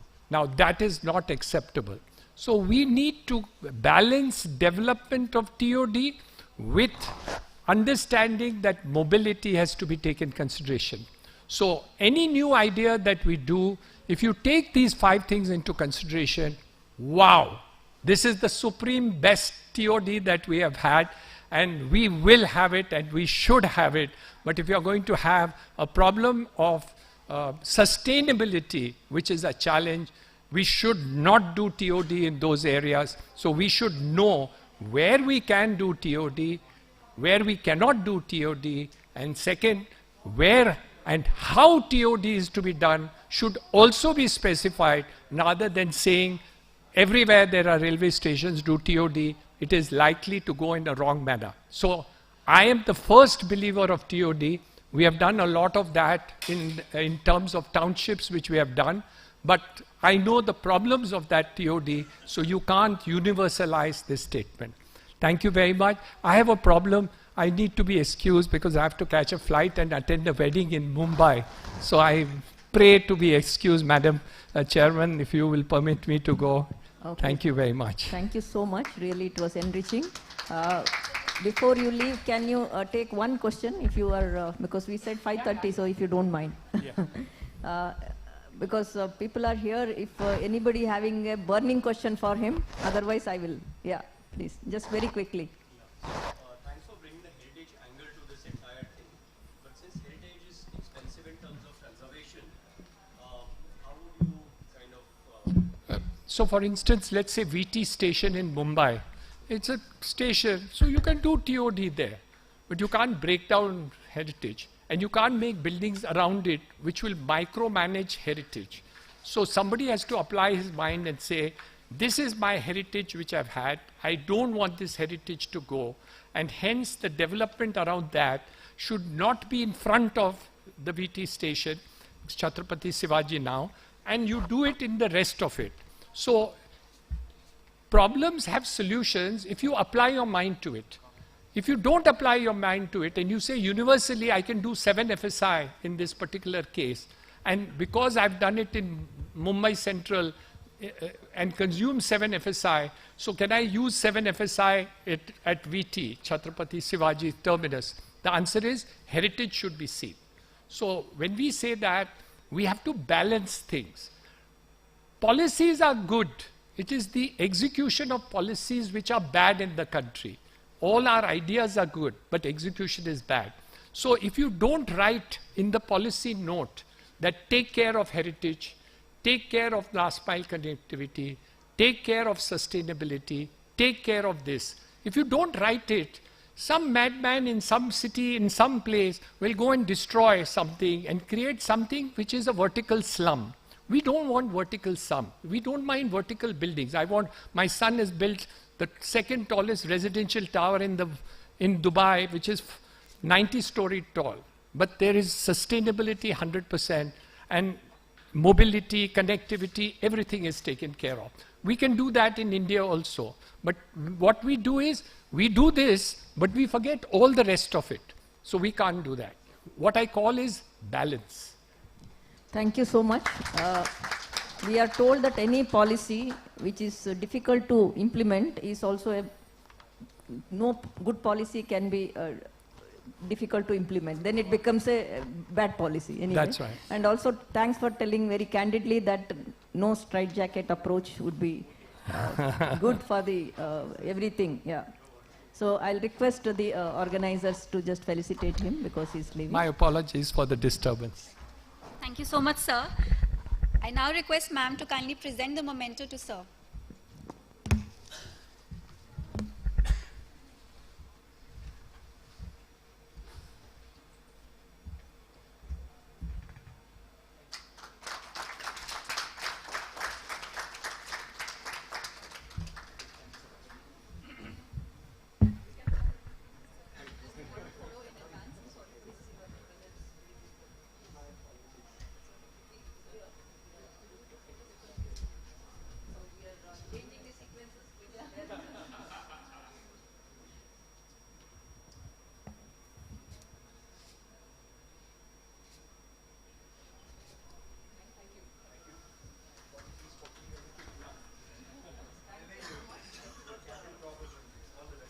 That's what makes the panel interesting.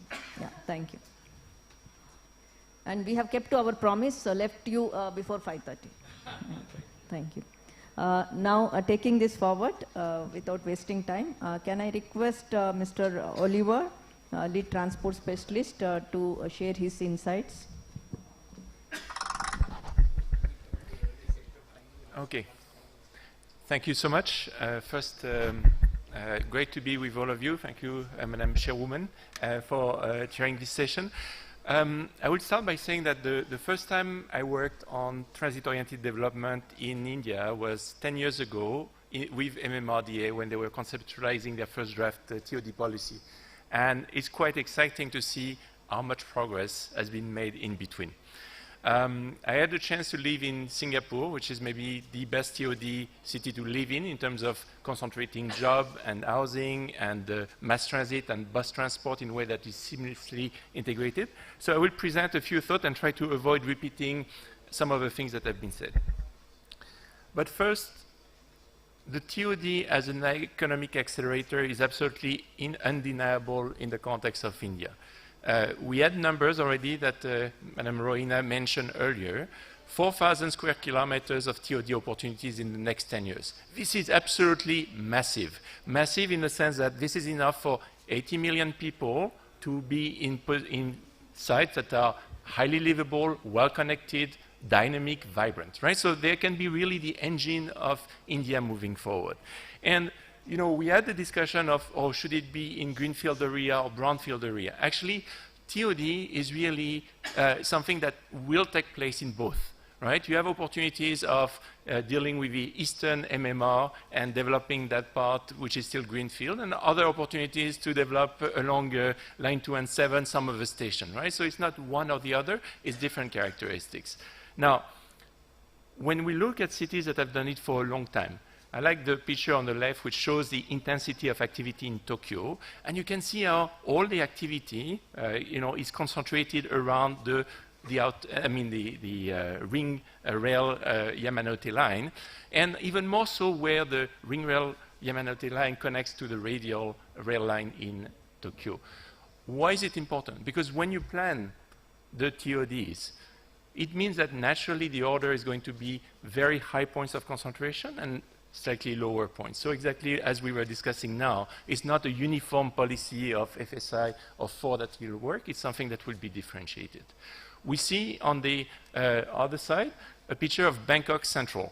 Bangkok is really concentrating commercial buildings, real estate for housing, as well as park in the center on the SkyTrain. It creates a lot of dynamic for the entire city, and it's a lifeline. Now, we spoke many times about integration, but it cannot be repeated too much. What is the vision that is being pursued in terms of where the housing, affordable housing, is going to be located at the metropolitan level? Where are the jobs going to be located is really the first part of a conversation.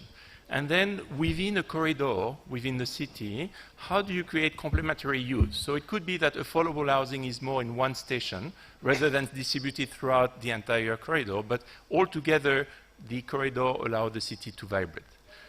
The local area planning defines the quality of living, the real vibrancy moving forward. So this kind of process is what we worked on in Chennai, where Chennai actually looked at the comprehensive mobility plan, and is preparing the third master plan through very deep integrated studies that covers jobs, that cover land use planning, that cover resilience and transport altogether. Many have spoken about the characteristic of TOD transformation. I will not repeat it, but I would say that when you build a metro line, it's only halfway through. We estimated in a line we are working on recently that there is about 6,000 crore of additional investment to make the full TOD infrastructure supported and to add all these attributes. Now, we spoke about land value capture, but what is important to understand is that if you do invest more, you actually raise the value of the entire neighborhood very significantly. In studies that were done in the US, you had the difference of between 30% lift up and 10% lift up, depending on how well you were investing in the supporting social infrastructure, parks, quality of the environment and the like. So there is a trade-off that is going to be based on where the city stands in terms of its development, the value of the land, and that can be captured. You have a clear value capture framework issued in 2017 in India, and you can see that development charges, the use of sale of additional FAR, the additional excise tax are things that get used quite commonly across cities in India. Now, as you work across the different solutions, the enabler for value creation and value capture financing, you will find that some will work better in some cities and other cities. It's very driven by what are the needs of a city in terms of its lack of affordable housing and what is the value of land. You cannot do the same thing in Nagpur as you will do in Mumbai, even though it's in the same state. And therefore, the appetite to buy additional FAR or to pay for additional stamp duty in Mumbai will be quite different and needs to be adjusted accordingly. Ultimately, the biggest challenge is the scale of implementation. You're dealing with the numbers I mentioned earlier, with the need and opportunity to deal with 130 TODs per year for the next 10 years. This is not going to happen very easily because it means that you need to have agencies that are able to bring together housing, economic development, thinking about all the utility management, the revamping of the space in ways that are credible and build on, you know, the institutional and policy enablers that many of us have been speaking of today, but are going to do it in a way that is credible, where you know that in 3 years you will get certain investment made predictably so that the investment on the private sector side does get mobilized. It is also important to realize that while a one-off parcel development or even station area development can be done, you know, at a micro level, to address 130 TOD per year, you need much bigger instrument, you know, access to green bonds, etc., that are pulled together. And for that, you may need sometimes a state-level agency to help the cities develop. Now, moving quickly through the other side of the story, integrated transportation. Next when 1 or 2 minutes. Sorry? Next 1 or 2 minutes. 3 minutes, yeah. Yeah. So when we look at cities as labor market, and we just look at the impact of railway, I will take Chennai as an example, only a relatively small percentage of the jobs are accessible by railway. You really need to combine walking, rail, bus in order to have the full effect. In the case of Chennai, we could see it's 76% higher to do that combination. We know what user wants, you know, door-to-door solution, ease of access, quality of footpath, and the like. And what is really required to move forward is the creation of this UMTA that many of us have referred to today. In the case of Chennai, they have actually moved on the concept of UMTA. 10 years ago, or 15 years ago by now, they had created an act for that, but now they have empowered it. They have 30 full-time staff that are, you know, from all disciplines working together. They have an oversight on the allocation of budget across the transport sector once a year, where the chief minister sits and review, you know, what highway, bus, etc., bus company, metro companies are asking, and consolidate it in line with the new comprehensive master plan that is being finalized. Likewise, you know, everybody has mentioned that you need more buses, but can you do it more efficiently than it was done before? The big shift that Chennai did was to introduce a public transport service contract with key performance indicators that is you know, captured within a long-term business plan for scaling up bus services for the cities. And as they do that, they have been looking at both fleet modernization and the integration within the metro. So that's where the CUMTA plays a very big role. Last, there is no question that there is no TOD without quality, at least walking. Cycling is maybe sometimes debatable. But walking is absolutely essential. And walking cannot take place at the pace it's taking place in terms of improvement as we are witnessing in India. It's not fast enough. So in cities like Tianjin, which is the size of Chennai located in China, they actually decided, okay, let's have a full project just on that. And they focus on aligning the processes, procedures and systems for 10 different agencies and upgraded the city center in terms of walkability with a complete network, then scaled it up throughout, looked at the overall walkability score of each of the streets, used crowdsourcing from users to know where issues remain, so that 96 metro stations got fully integrated in those walkability shade that we are mentioning. So it requires real projects. So that's a kind of example. Now, I will just leave you with a few questions on scaling, right? This question is the TOD vision clear in terms of supporting job access, quality, affordability? Are the users genuinely put in the center of that thinking? Who is in charge of implementing TOD? Not just planning, but implementing, because it's complicated, you have many agencies involved, and do they have a system that allow them to know predictably that within 18 months A, B, and C will be completed? So with that comes the funding and financing, and as you monetize transit-oriented development, there is a big role also to be played at the state and central level in terms of capturing what works and what doesn't work. So thank you very much for your attention. Thank you. Thanks for sharing your global experiences here. Now I'll request Dr. Shibu Raman to share his experiences. He has done extensive research on some of the Indian cities, comparing it with the global standards, so he can share his presentation. There's a PowerPoint rather than a PDF. Members are very serious. Are you listening? Okay, thank you. There's a PowerPoint which... Yeah, that's what I suggested. If you want to stand up and stretch, we don't mind.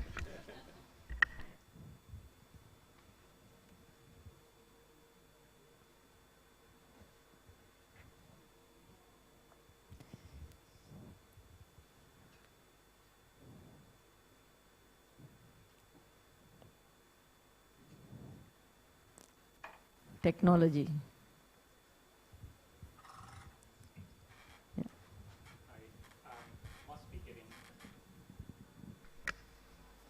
Yep. Can you hear me? Yeah. You must be getting really, really tired. I'm Shivu Raman. I'm really glad to be here. Thanks to Ministry, thanks to World Bank to making it happen. But I feel like I'm preaching to the converted because I'm going to talk about livability and complexity. In some ways, you've already covered quite a bit of it.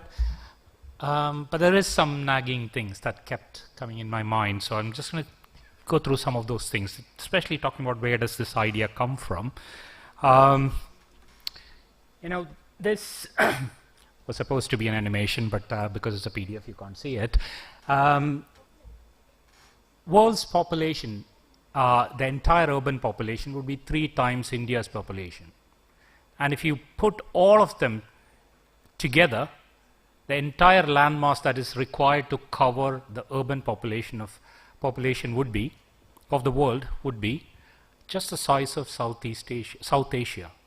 You know, just India, Pakistan, Bangladesh is all that we need to house the entire, 55% of world's population.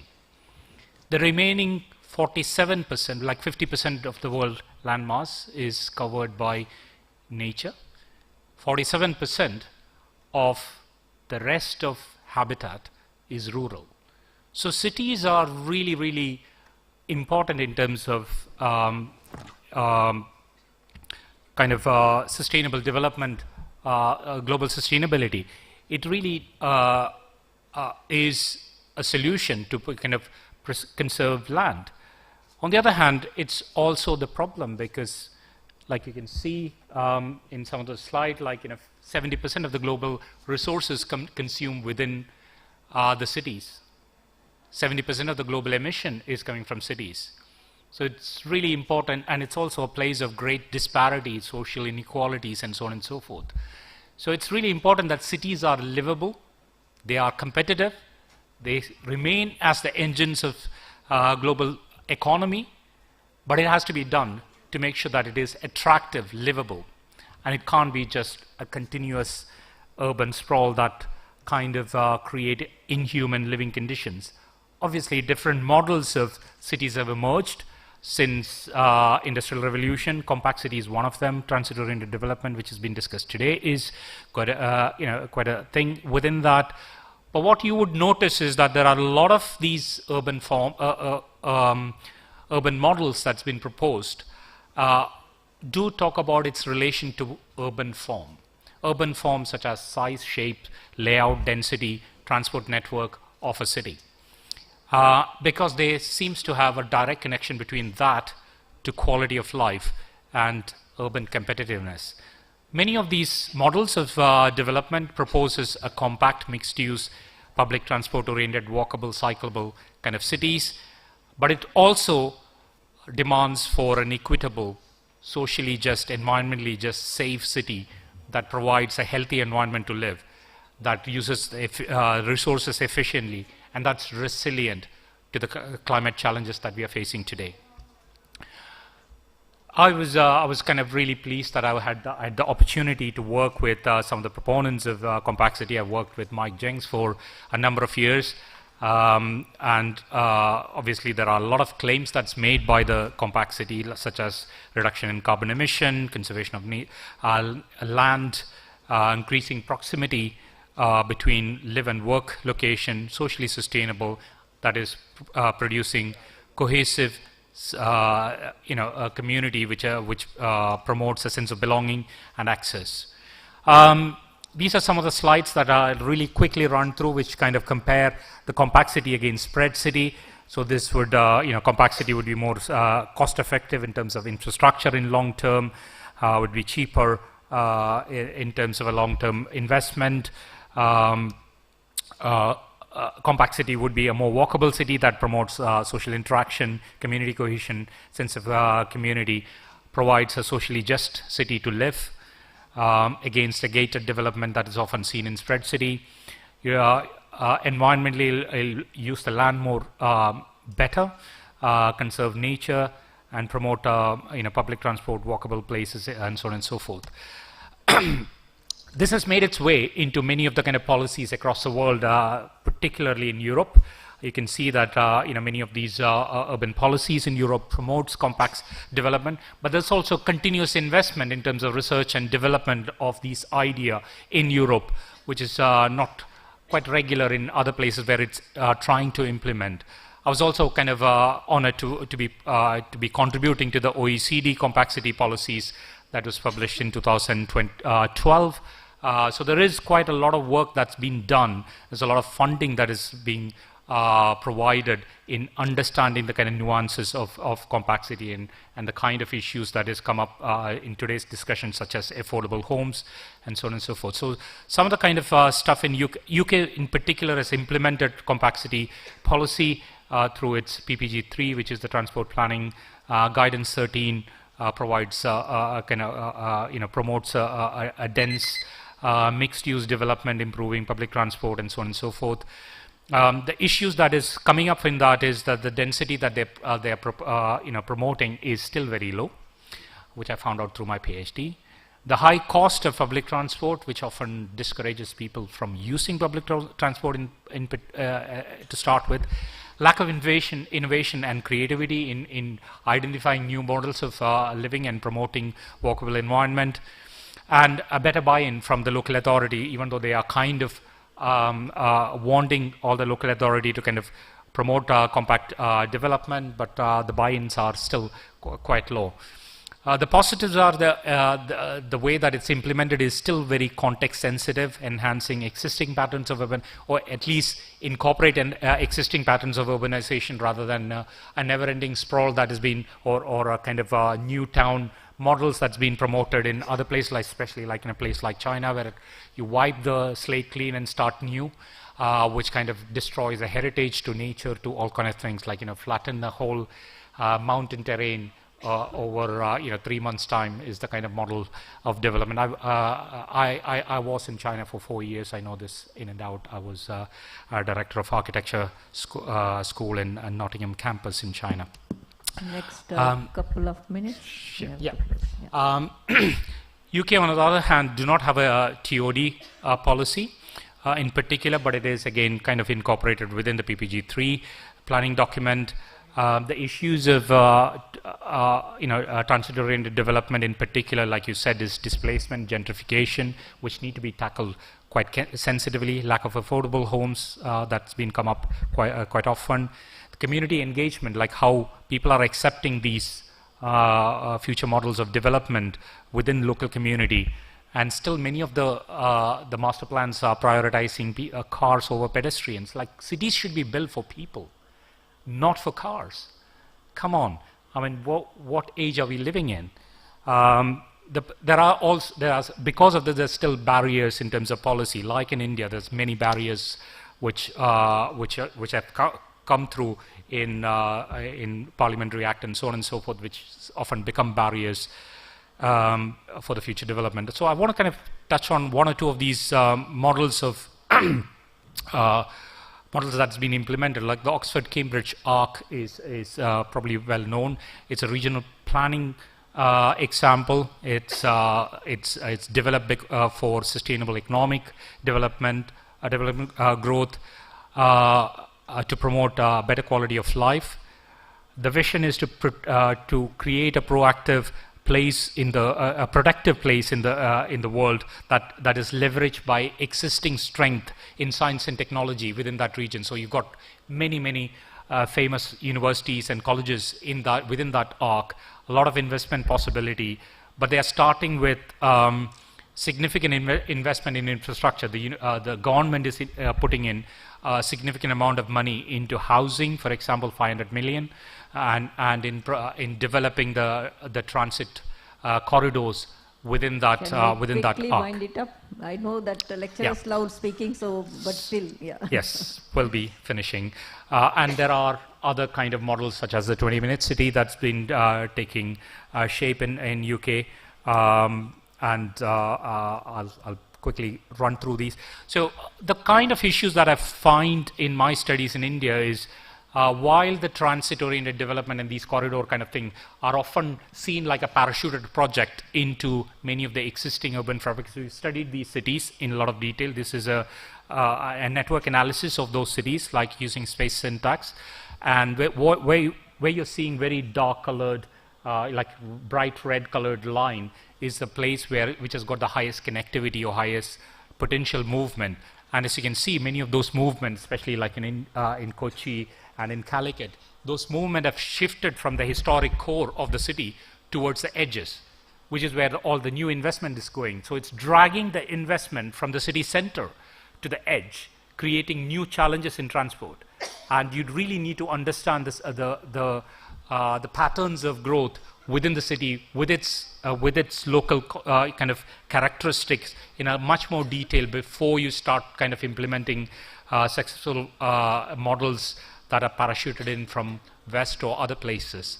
And we have then compared many of these with environmental impact. We looked at like the issue of Faridabad in how the central corridor of transport kind of very quickly disappear as you have gated development immediately next to it. So these are kind of some of the stuff that you need to kind of remember. You should be thinking cities as a very complex system where everything is related to everything. So the very kind of small scale changes like the behavioral changes of one person buying a car would have a huge impact on the overall mobility and the perception of the neighborhood safety. So I won't touch on this. This is already covered, but much of that is already covered. I really like to kind of think about how the cities are very complex and the details. The kind of devil is in the detail in terms of how the design is manifested in physical space. All of our action, economy, physical system, environmental system, economic system is all manifested in the physical system of the city. So remember to kind of design that very carefully and thoughtfully. Thank you. Thank you. Thank you. Sorry for disturbing in between, but we have to respect the time. I think we have to leave them early. Otherwise, it's the last session, isn't it? So, okay. Now I'll request Mr. Devinder Reddy. He's from Directorate of Town and Country Planning from Telangana.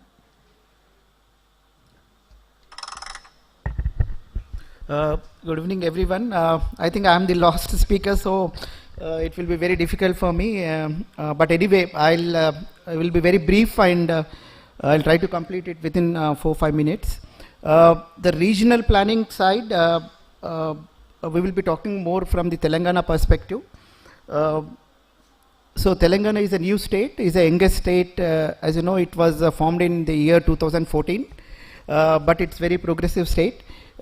We are in the process of preparing a urban vision, what is called Telangana Rising 2041. So it's a vision document which is being prepared for 2041. In that vision document, exclusively there is one chapter dedicated for spatial area planning. So in which we are looking at the entire the urban centers in the Telangana state and how we can integrate those urban systems into the one single entity. As you see from this diagram, you have the central portion is basically the core Hyderabad. Then around that, whatever that yellow or orange portion is Hyderabad Metropolitan Development Authority area, and the rest is rest of the Telangana state. So what we call it as the central Hyderabad is Hyderabad Core Urban Region, that is HCUR, wherein we will try to provide the basic infrastructure, upgrade the infrastructure, and also see that all the facilities of urban facilities are provided there. Then second part is basically the suburban area, or what we call it as a peri-urban region, PUR, which is basically between the outer ring road of Hyderabad and also the regional ring road of Hyderabad. So rest is the rest of Telangana is predominantly rural. So like when you make a vision, so we made it into as a 3 parts. So this is where we have the different road network and industrial corridors have been shown in this map. But if you see the table, it's very interesting.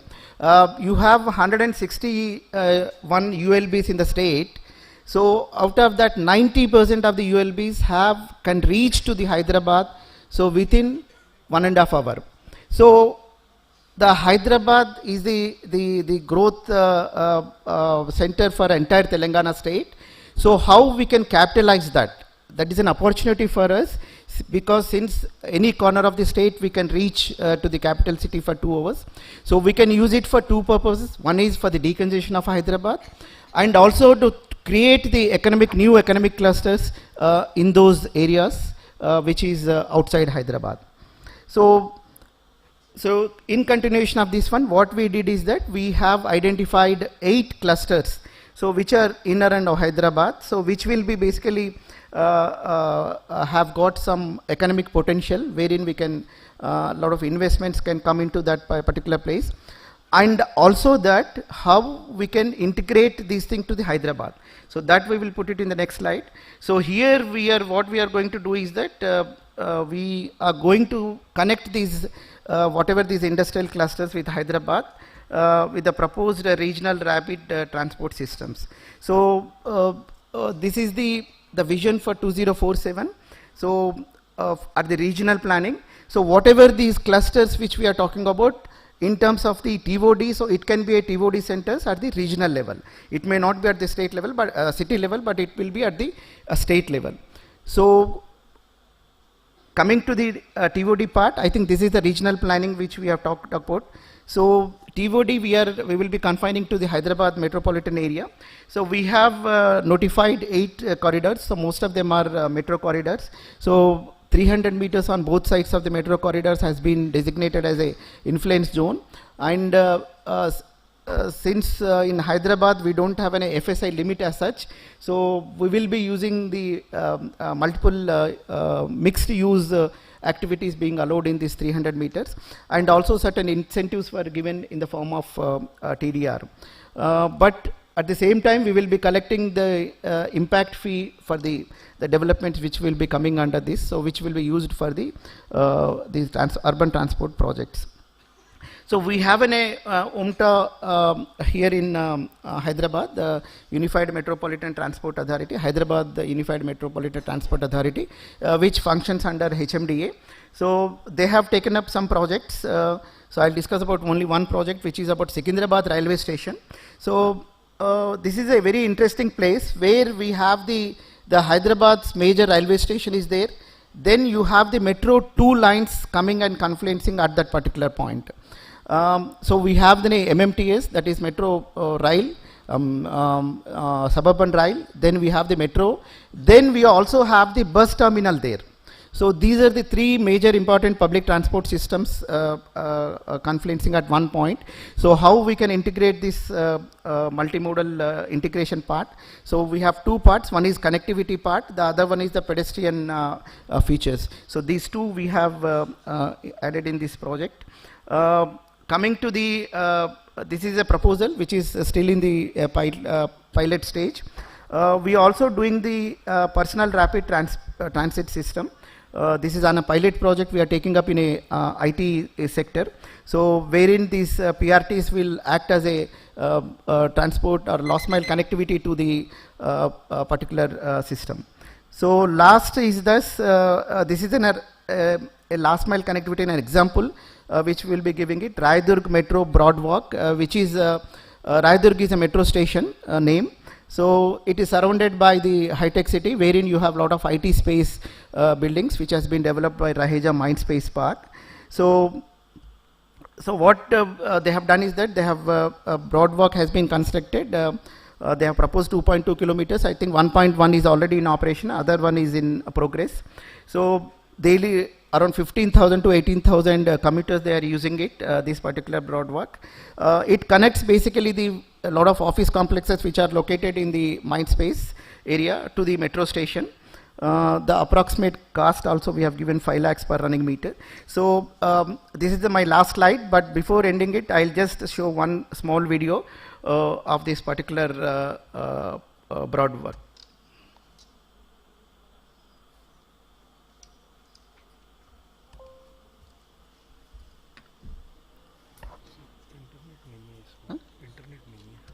Internet नहीं है.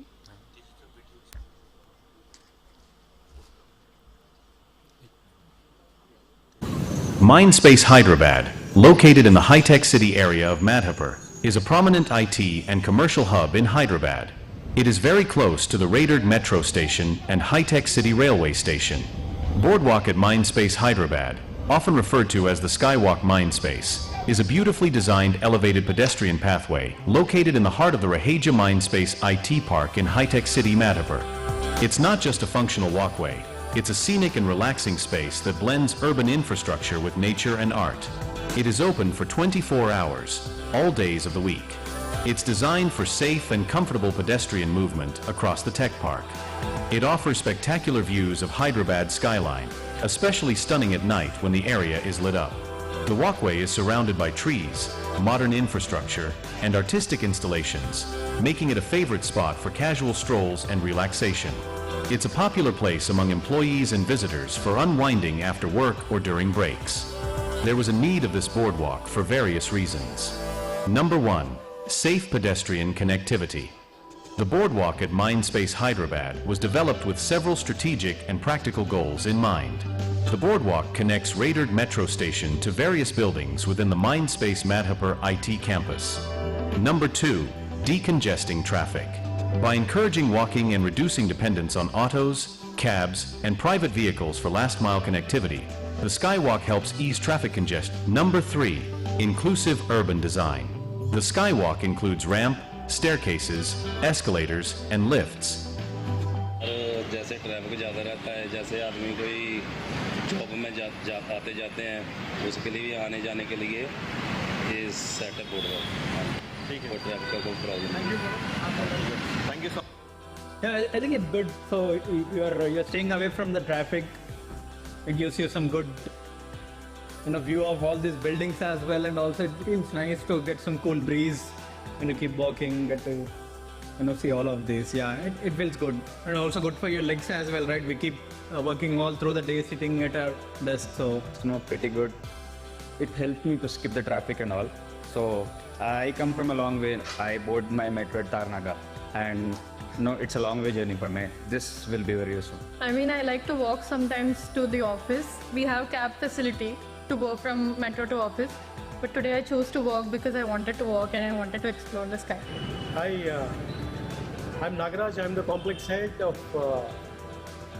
this beautiful Mindspace Madhapur architectural marvel. The Mindspace elevated skywalk have the total length of 2 kilometers, out of which 1.1 kilometer has been already completed. It is connected from the Raidurg metro station to different buildings of the Mindspace business park with elevator, escalator, staircase, ramp for the smooth movement of the employees to reach their respective offices directly without any traffic congestion. Prakasam, head of projects across all Telangana and Andhra Pradesh. In our Mindspace park, more than 1 lakh people are coming into our park for a daily basis. So the road safety is important for all the employees, those who are coming in our park. So our management decided to do the skywalk kind of things to connect from metro to all the buildings, so that all the employees directly can go to the respective buildings.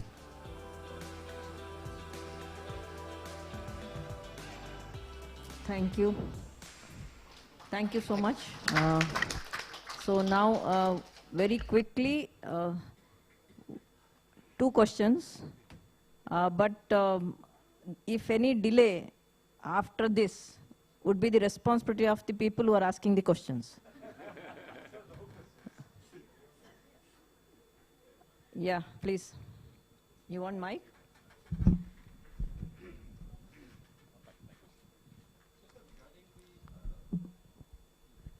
The regional planning about the RRTS from Hyderabad city and radiating all the direction, very, very beautiful regional plan.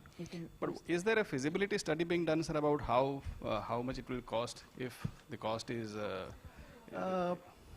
there are 2 corridors which have already been taken up under the high-speed rail network from Mumbai to Hyderabad and Hyderabad to Bangalore. So those 2 studies have been taken up separately as a part of the high-speed rail network project. But other thing, we are now, because this is basically a vision plan, so now we will be doing the feasibility study now. Okay. Is there any agency which will implement, like the high-speed will be by the NHSRCL, if that is correct? But otherwise, the state will have to create an agency like NCRTC or something, and then implement the regional rail network. Yeah, it will take some time. So it will. Okay, okay, sir. Yeah. One question? Yeah, one. Okay. Last one. Yeah. Only 2 questions. Ma'am, I have one. Okay. So please, after you. Shatrughna is my own director, so I can't say no to him. No, please ask, sir.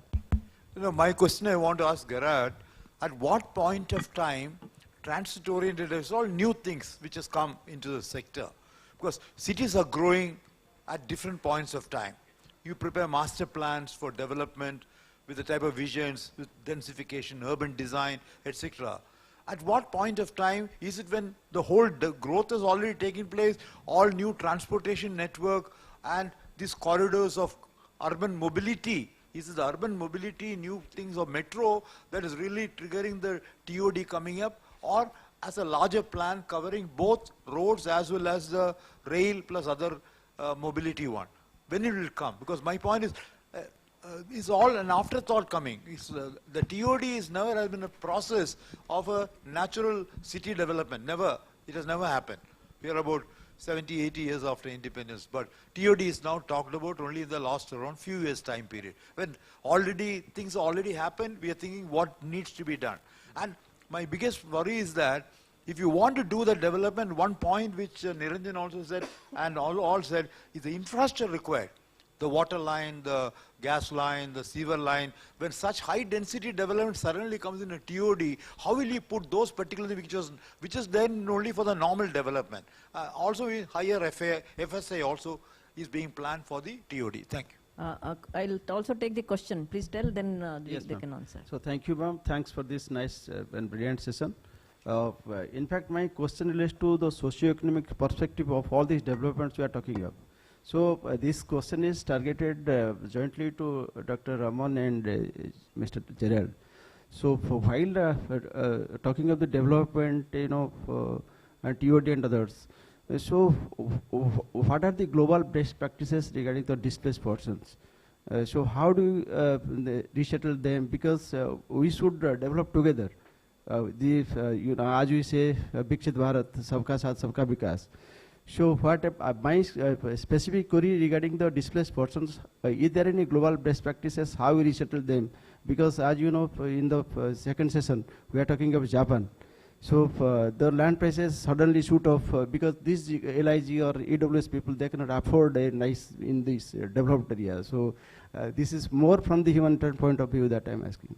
So. Okay, thank you. Over to Mr. Oliver. Then you can supplement. Yeah, thank you. So I think it's a very fair question, and you will find that there are different approaches, and more often than not, it comes as an afterthought. Not only in India, but in other places as well, where I used to work a lot on high-speed rail in China. And for the longest time, stations were not really thought with the surrounding very carefully. And then they realized around 2011-12 that there was a massive opportunity that needed to be tapped, and that's where the process changed quite dramatically, and a lot of work on TOD took place, and they realized that value capture could be generated through that in ways that were very effective, both for increasing ridership and also raising, capturing some of the value created. The second part of your question is about the cost of upgrading the infrastructure, and that's where development charges have to come in, right? In particular, when you're dealing with a brownfield environment, there's no way you can develop a TOD, not a parcel TOD, but a station area TOD without having quite serious augmentation of the infrastructure associated with that. So I think Rohina Madam was mentioning this morning that now there are TOD corridor plans that fit within the master plan of a city. This is really the time at which the future, higher boundary of what you need in terms of, carrying capacity for your infrastructure needs to be defined so that this gets fully integrated into the thinking long term. It's very difficult to do it in an ad hoc manner for one station, right? Because the system works as a system, not just that location. The water system, the wastewater need to connect to the rest of the city. So it needs to be planned for larger area, etc. So it comes in the master plan, and therefore, that convergence between comprehensive mobility plan, master plan, and the local area plan becomes essential. If you don't do that, it's very difficult to get it right. Just to your question, if you look at cities like, or metropolitan region like Mumbai, right, where you're going to have 400 station areas to be redeveloped, as part of the vision and the social compact, you can actually make sure that the needs of affordable housing gets distributed across some of the 400 stations, not necessarily at all of them, but the vision needs to embed that transition so that people are able to have an opportunity to move. The usual feedback is not to dislocate community, right? Because there is a fabric, there is a history, etc. So that's very important to preserve as much as possible. But if you know that there is a huge deficit in affordable housing, you can capture that at a larger scale than a single station quite effectively. But that's a network thinking. That's why the scales need to be looked at, all together in order to be effective. Yeah, your question related to affordable housing.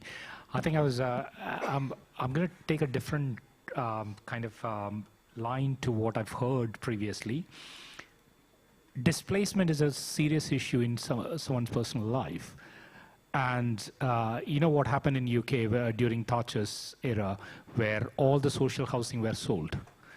And then suddenly there was a big crisis in terms of social housing. So a different model of delivering them were identified, such as every housing in UK that's built, 20% need to be allocated as affordable housing. Affordable housing is not 40 square meter. How can you say that somebody who might have 6 or 7 members of family had to live in 45 square meter? That's not affordable. That's inhuman housing, right? You really need to start thinking that they also have a right to live. They have a dignity. So the affordable housing is like the way it's delivered is that it's delivered within normal housing, but and then the developers used to kind of start to allocate the least preferred area for affordable housing within their development. Joseph Rowntree Foundation did a study of this, which was creating a different type of ghettos, like fragmenting the ghettos. So the way then the new regulation that came about was that you cannot identify what is affordable and what is not within a development. So every scheme has affordable, but nobody knows which one it is.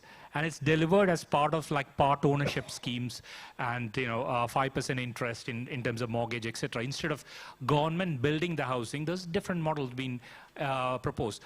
Equally, if you look at Europe, there are models of co-housing, which is and other kind of delivery methods that could be considered. You cannot disconnect the community from their kind of social networks and everything and call it affordable housing and replacement housing for massive development. The development should be for people. in the first instance, not to deliver a transport node? Thank you, Shatrugna. I'll request if anybody has still questions, they are available after this. Maybe you can have a chit-chat one-to-one. Okay, so these workshop or the seminar or events have limitations because of the time, and you will not be able to deliver everything, the knowledge which they have. I'm sure that they have plenty to share further, but because of the paucity of time, we have restricted. I'm extremely sorry for that, but I'm sure that in some or the other way you will be interacting with our participants in today and also tomorrow. So I once again thank all the audience first, because they have been very patient and listening to us. And also once again thanks to Mahua for making this happen and sharing each of our experiences in this event. Thank you so much. Over to you, Rohina. Thank you all the panelists for this insightful session. I now request Gurjeet sir and Rohina ma'am to please come forward and present the mementos to our esteemed panelists as a token of appreciation. May I now request sir to present the memento to ma'am.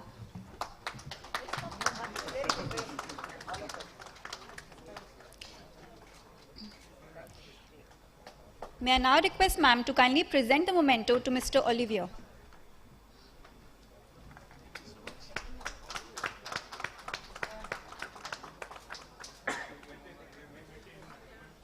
May I now request sir to kindly present the memento to Dr. Shibu Raman.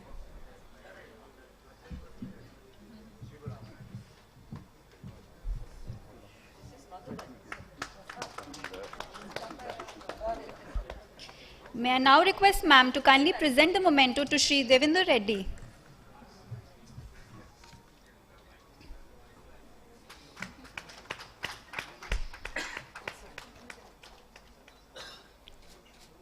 I now invite everyone in front of the dais for a group photograph.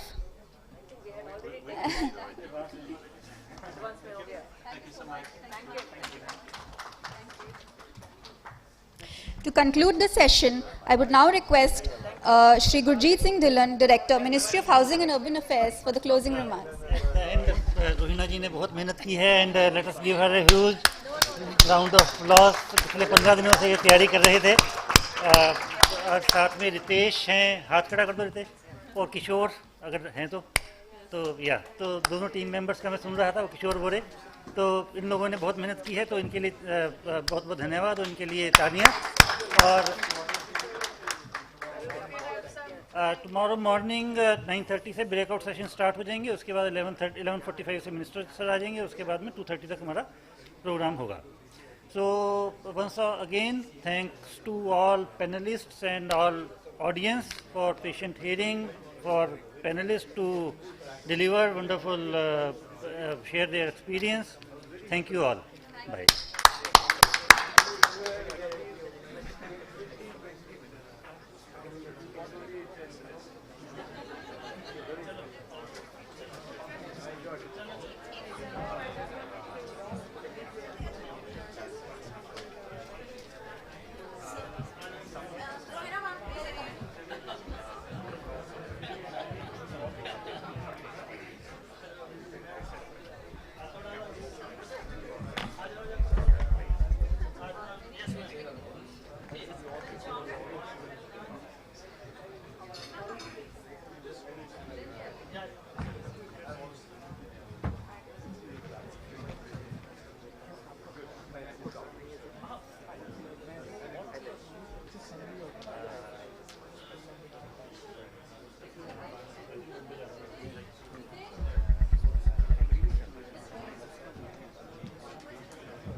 I would like to inform everyone that the mementos presented are made by the self-help groups.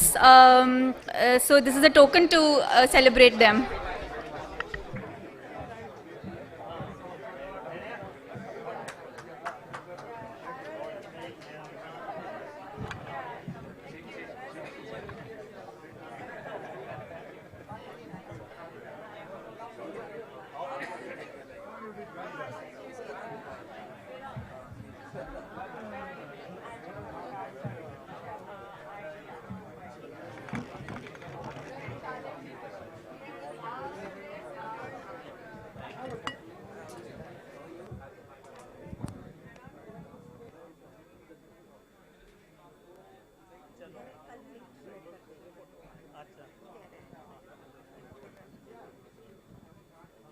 हमें lift दे देना sir. हाँ चलो कहाँ तक ये express way से चलाएंगे तो कहाँ जाएंगे इसमें सर फुल भरी हो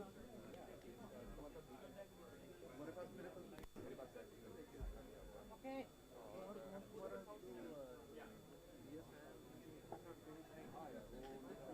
मैं ये बोल रहा हूँ तुम अपना लिखो